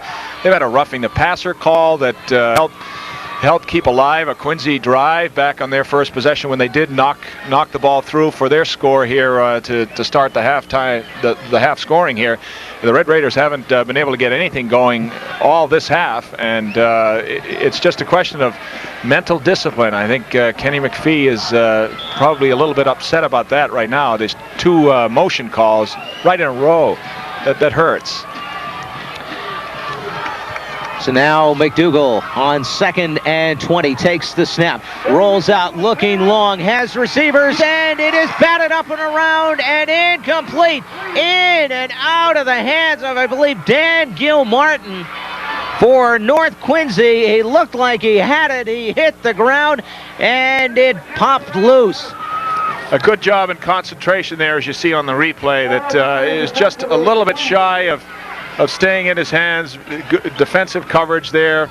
Just the concentration, though, is remarkable, as it has been for Scott Grant all day, and he's made a couple of fabulous catches, just eyeing the ball and not being afraid to hit the ground or take the hit, and that's what it's all about. 3rd and 20. 1:35 to go. North Quincy needs the 20 yards. McDougal at quarterback with Gott and Sullivan between him. He takes the snap. Here comes the rush. He dumps it off to Ainsley at the 20. Breaks the tackle, 25, 30, and down at the 32-yard line goes Mike Ainsley as they contain him shy of first down yardage, but it will be 4th down still, 4th and long, 4th and 15 for North Quincy. And the Red Raiders are going to call timeout once again with 1:15 to go in this football game. 29-21, Quincy with the lead. And happy Thanksgiving afternoon, everyone. This has been an outstanding football game. It sure has, Charlie, and still up in the air right now. Anything can happen when you go to the air like that, and a tough break on that last incompletion, though, downfield for Bill McDougal. The pass was perfectly thrown, and it just may be cold hands. The ball was battered around a little bit. He wasn't able to just cradle it in and get a good grip on it, and that just allowed the defensive backs to rattle the receiver. And I think that was what, number 29 for North Quincy. That was Dan Gilmartin, yeah. And Danny couldn't hold on to it. So close, though. Well, it's the kind of play that's really marked this day. We've had a lot of those. Well, we see the championship trophy down right next to John Nicholson as it is going to be presented to the victor. And they will be doing that at the end of the game. It'll be presented to the captains and the head coach. And now Jim Bryan will take this on 4th and 15. He will take the snap. Awaiting it, gets a good snap. Dropping back. Bryan looking long, throws one out, and it is batted away. Batted away by Scott Campbell. The intended receiver was Bill McDougal, but Campbell batted it away, and Jim Bryan a little slow to get up, as I believe he got his bell rung pretty good, but Quincy has held with 1 minute and 7 seconds to go in the football game. Quincy will go on offense, leading North Quincy 29-21. That's a tough break, though, for Jim Bryan, because the pass was slightly underthrown. It was hung up there, so it was anybody's ball, but Scott Campbell making a great defensive play there, just to tap the ball away, don't go for the interception. And a big play for the defense there. So now Quincy will march it up. North Quincy using most of their timeouts to stop the clock on that drive. Chris Noble straight ahead, quarterback keeper inside the 30 down to about the 27-yard line. They've got 2 left, Charles. And I think they're going to use one of them right now. as North Quincy does take one of their timeouts remaining, stopping the clock with 56 seconds to go in this football game. And our referee Mike Donato indicating North Quincy has used all their timeouts, so they can not stop the clock once again. And to be very honest with this game, Bob, I hate to see either team lose because they have both played an outstanding football game, and who knows what would have happened if Ryan Craig were not shaken up at the close of the first half and were in here for the second half. There's no doubt about that, that's the most significant, if we could point to one thing, because the fact that the Red Raiders took complete control towards the end of the first half, and they were just dominating and on a roll, and demoralizing to come out without their leader, and I think it had an effect on them, and I think psychologically more than anything else, you know, we can sit from up here, it's easy to say that, well, Bill McDougall's a great quarterback, he can control the game, and they've got a good offensive line, they're well disciplined, but I think the mental mistakes started creeping in because they had sort of lost their confidence a bit, because their big guy was not out there, and his influence is just sort of the shadow over the team, and it's the first time he's been seriously hurt like that all year, and he's had to sit out once, but nothing is as serious as this. Well, we hope he's all right at Quincy City. Certainly. Noble puts the ball down on 2nd down and 10. There was a penalty against Quincy, a 5-yarder, 44 seconds. Quincy will snap the ball once more, and we'll follow John Nicholson out at the end of the game as they present the city championship trophy, and then we'll send it back to the football scoreboard with Bill Coleman this afternoon, and then we'll shoot back here and talk to both coaches. Noble knee down once again, and 17. They do not have to snap the ball again. There is pandemonium on the Quincy side. Coach Jack Raymer, hands in the air, 8 seconds, count it down, 5, 4, 3, 2, 1, and that is your football game as the Quincy Presidents have ridden the arm of Chris Noble to a 29-21 victory over the North Quincy Red Raiders. Just an outstanding football game, and John Nicholson on his way out for the award ceremonies as the championship trophy will be awarded to the captain of the Quincy Presidents, as the two teams shaking hands right now. And John Nicholson, you're down on the sidelines there. You're awaiting that presentation. Just an unbelievable football game this afternoon. Charlie, it certainly was an unbelievable football game. A great second half. Undoubtedly, the North Quincy Red Raiders missed their big man, Ryan Craig, who was taken to Quincy City Hospital. They missed him not only as a running back, but as a blocking back, and again, he was a linebacker on defense, so he took a little bit of the heart of that team with him when he went to the hospital. But we're waiting now as both teams, in an excellent display of sportsmanship, are meeting at midfield. They are shaking hands with each other. Some of the North Quincy Red Raiders a little bit downcast, but they should by no means be ashamed because they played one heck of a football game here this morning. The conditions were great. The field, even now, I'm on the skin part of it, are up around the 40-yard lines, and it's a little bit soft, but it certainly wasn't a factor in the game. I don't know if we'll be able to actually get to any kind of a presentation here. Dr. Ritchie is trying very hard, but I think he's just going to give up here and walk off the field. I'm trying to follow Coach Jackie Raymer if I possibly can. Now, he's got his team, and he's lining them up behind him, and I think we may have a presentation after all here as he tries to sort of make those players that are just happy, celebrating, and jubilant quiet down for a minute, and that in itself is no mean feat. But we'll stay here for just a couple of minutes and see if we can get the presentation as it goes to Coach Jackie Raymer. Listen now as you can hear Coach Jackie Raymer in the background, and Dr. Ritchie's going to make the presentation. Here we go. Yeah! Hold it, here we go. It's a wonderful game. You can hear Coach Jackie Raymer asking his team to be quiet so we can have the presentation and a speech. Let's listen along with the boys here. This is a dangerous place to be right now.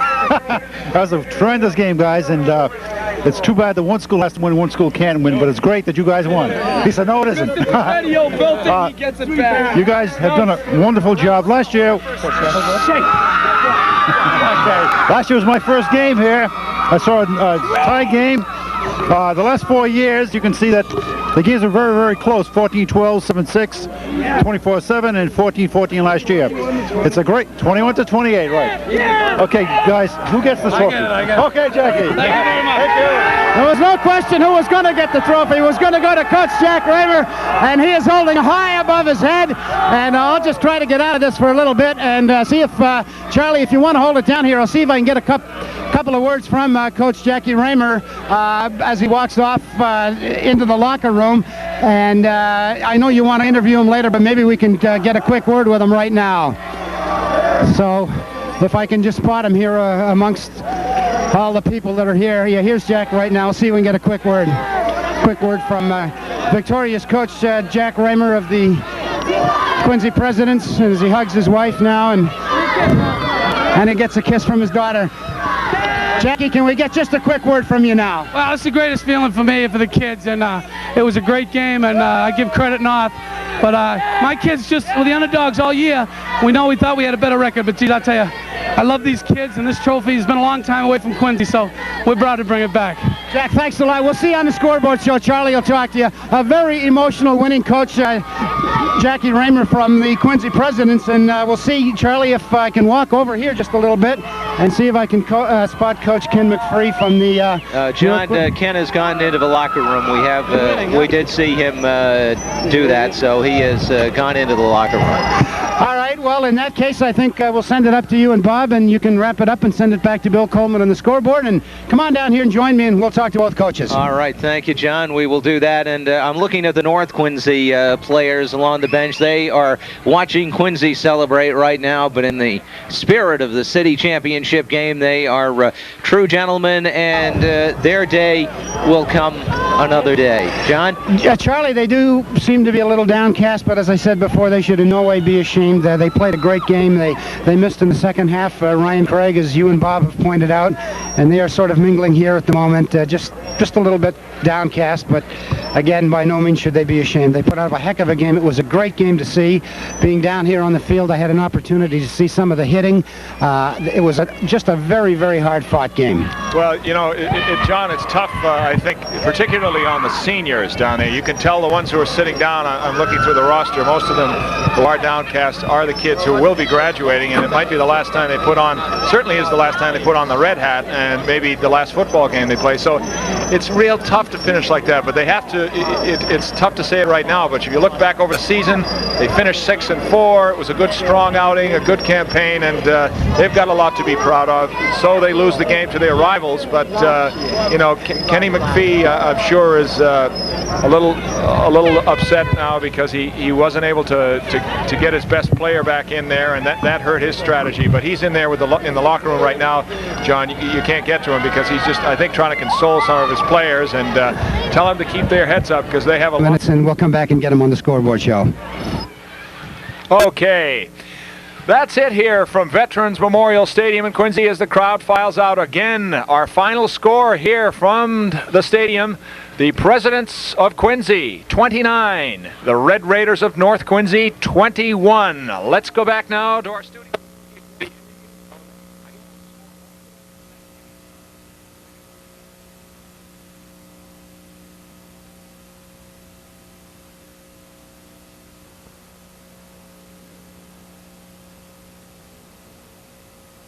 Thank you very much, Bob. Raymer and Charlie Ross. Charlie, you take it. All right, thank you, Jack. Congratulations. You have the game ball and the trophy in hand. And a long time for this. This has been 3 years away from us, and this was the goal of the kids. I mean, I can't be happier for these kids. They've fought all year long, and a couple of breaks. I just give them all the credit in the world. And today they showed what a class group they were. We've come back all year, and we had to come back this way. I'd also like to, credit North Quincy for just a great year for them. And it's tough. They lost Ryan. They hate to see that. If it's a turning point, obviously he's such a great player. But I give my kids credit the way they come back in the second hand. It was kind of exciting, wasn't it, the game? I don't know, but it was. Slightly, yes. Yeah. No, that's, I don't know, my feelings. Chris Noble, what more can I say about Chris Noble? He's the greatest quarterback I've ever been around, the way he directed the team, except for that last play where I think I choked him. I think he's still alive, though. Bryce never called it, but, hey, he's just been super. Scott Grant had a severely separated shoulder last Friday. No one knew about it, but this kid come out in true grit. Could be broken now, but that's the way they played. It's just super, and I'm just the happiest day of my life. The offensive line, I thought, played a great game. Whatever your offense wanted to do, you were able to run the ball and throw the ball. Well, I think that's the main key this year. We're able to run the ball with Peter Oliveira and Jimmy Dennett. That's the key to me. And then when they have to respect the run, Chris can throw. There's no one better, and he showed that today. But we were a very well-balanced team where last year we weren't. And this is just so good. You don't know what the feeling. You know what the feeling is, Charlie. You were on. This is the greatest feeling in the world. And my hat's off to both teams. But this year, I guess it's our turkey. Next year, who knows? But they've worked hard for it. Well, losing Ryan Craig, I have to think back just in calling the game. What that first half was unbelievable. What the second half would have been like had everybody been healthy. Well, it's always a difficult thing when you lose someone. I mean, that is part of the game. They can always say that they lost the game because of Ryan. They didn't. Ryan's not a one-man team, and he'll be the first to admit that. And I'm very sorry because Ryan's had a great career, and I know he's going to be down now, but he's got a great career ahead of him. And the team rallied around him, and rallied around in the second half, and hey, it was down to the last play. You can't get any better than that, so my hat's off to both teams. I know all the kids, Billy McDougal, those guys, my hats are off to them, but this year it's our year. It's going to the blue and white this year. You deserved to win and you won.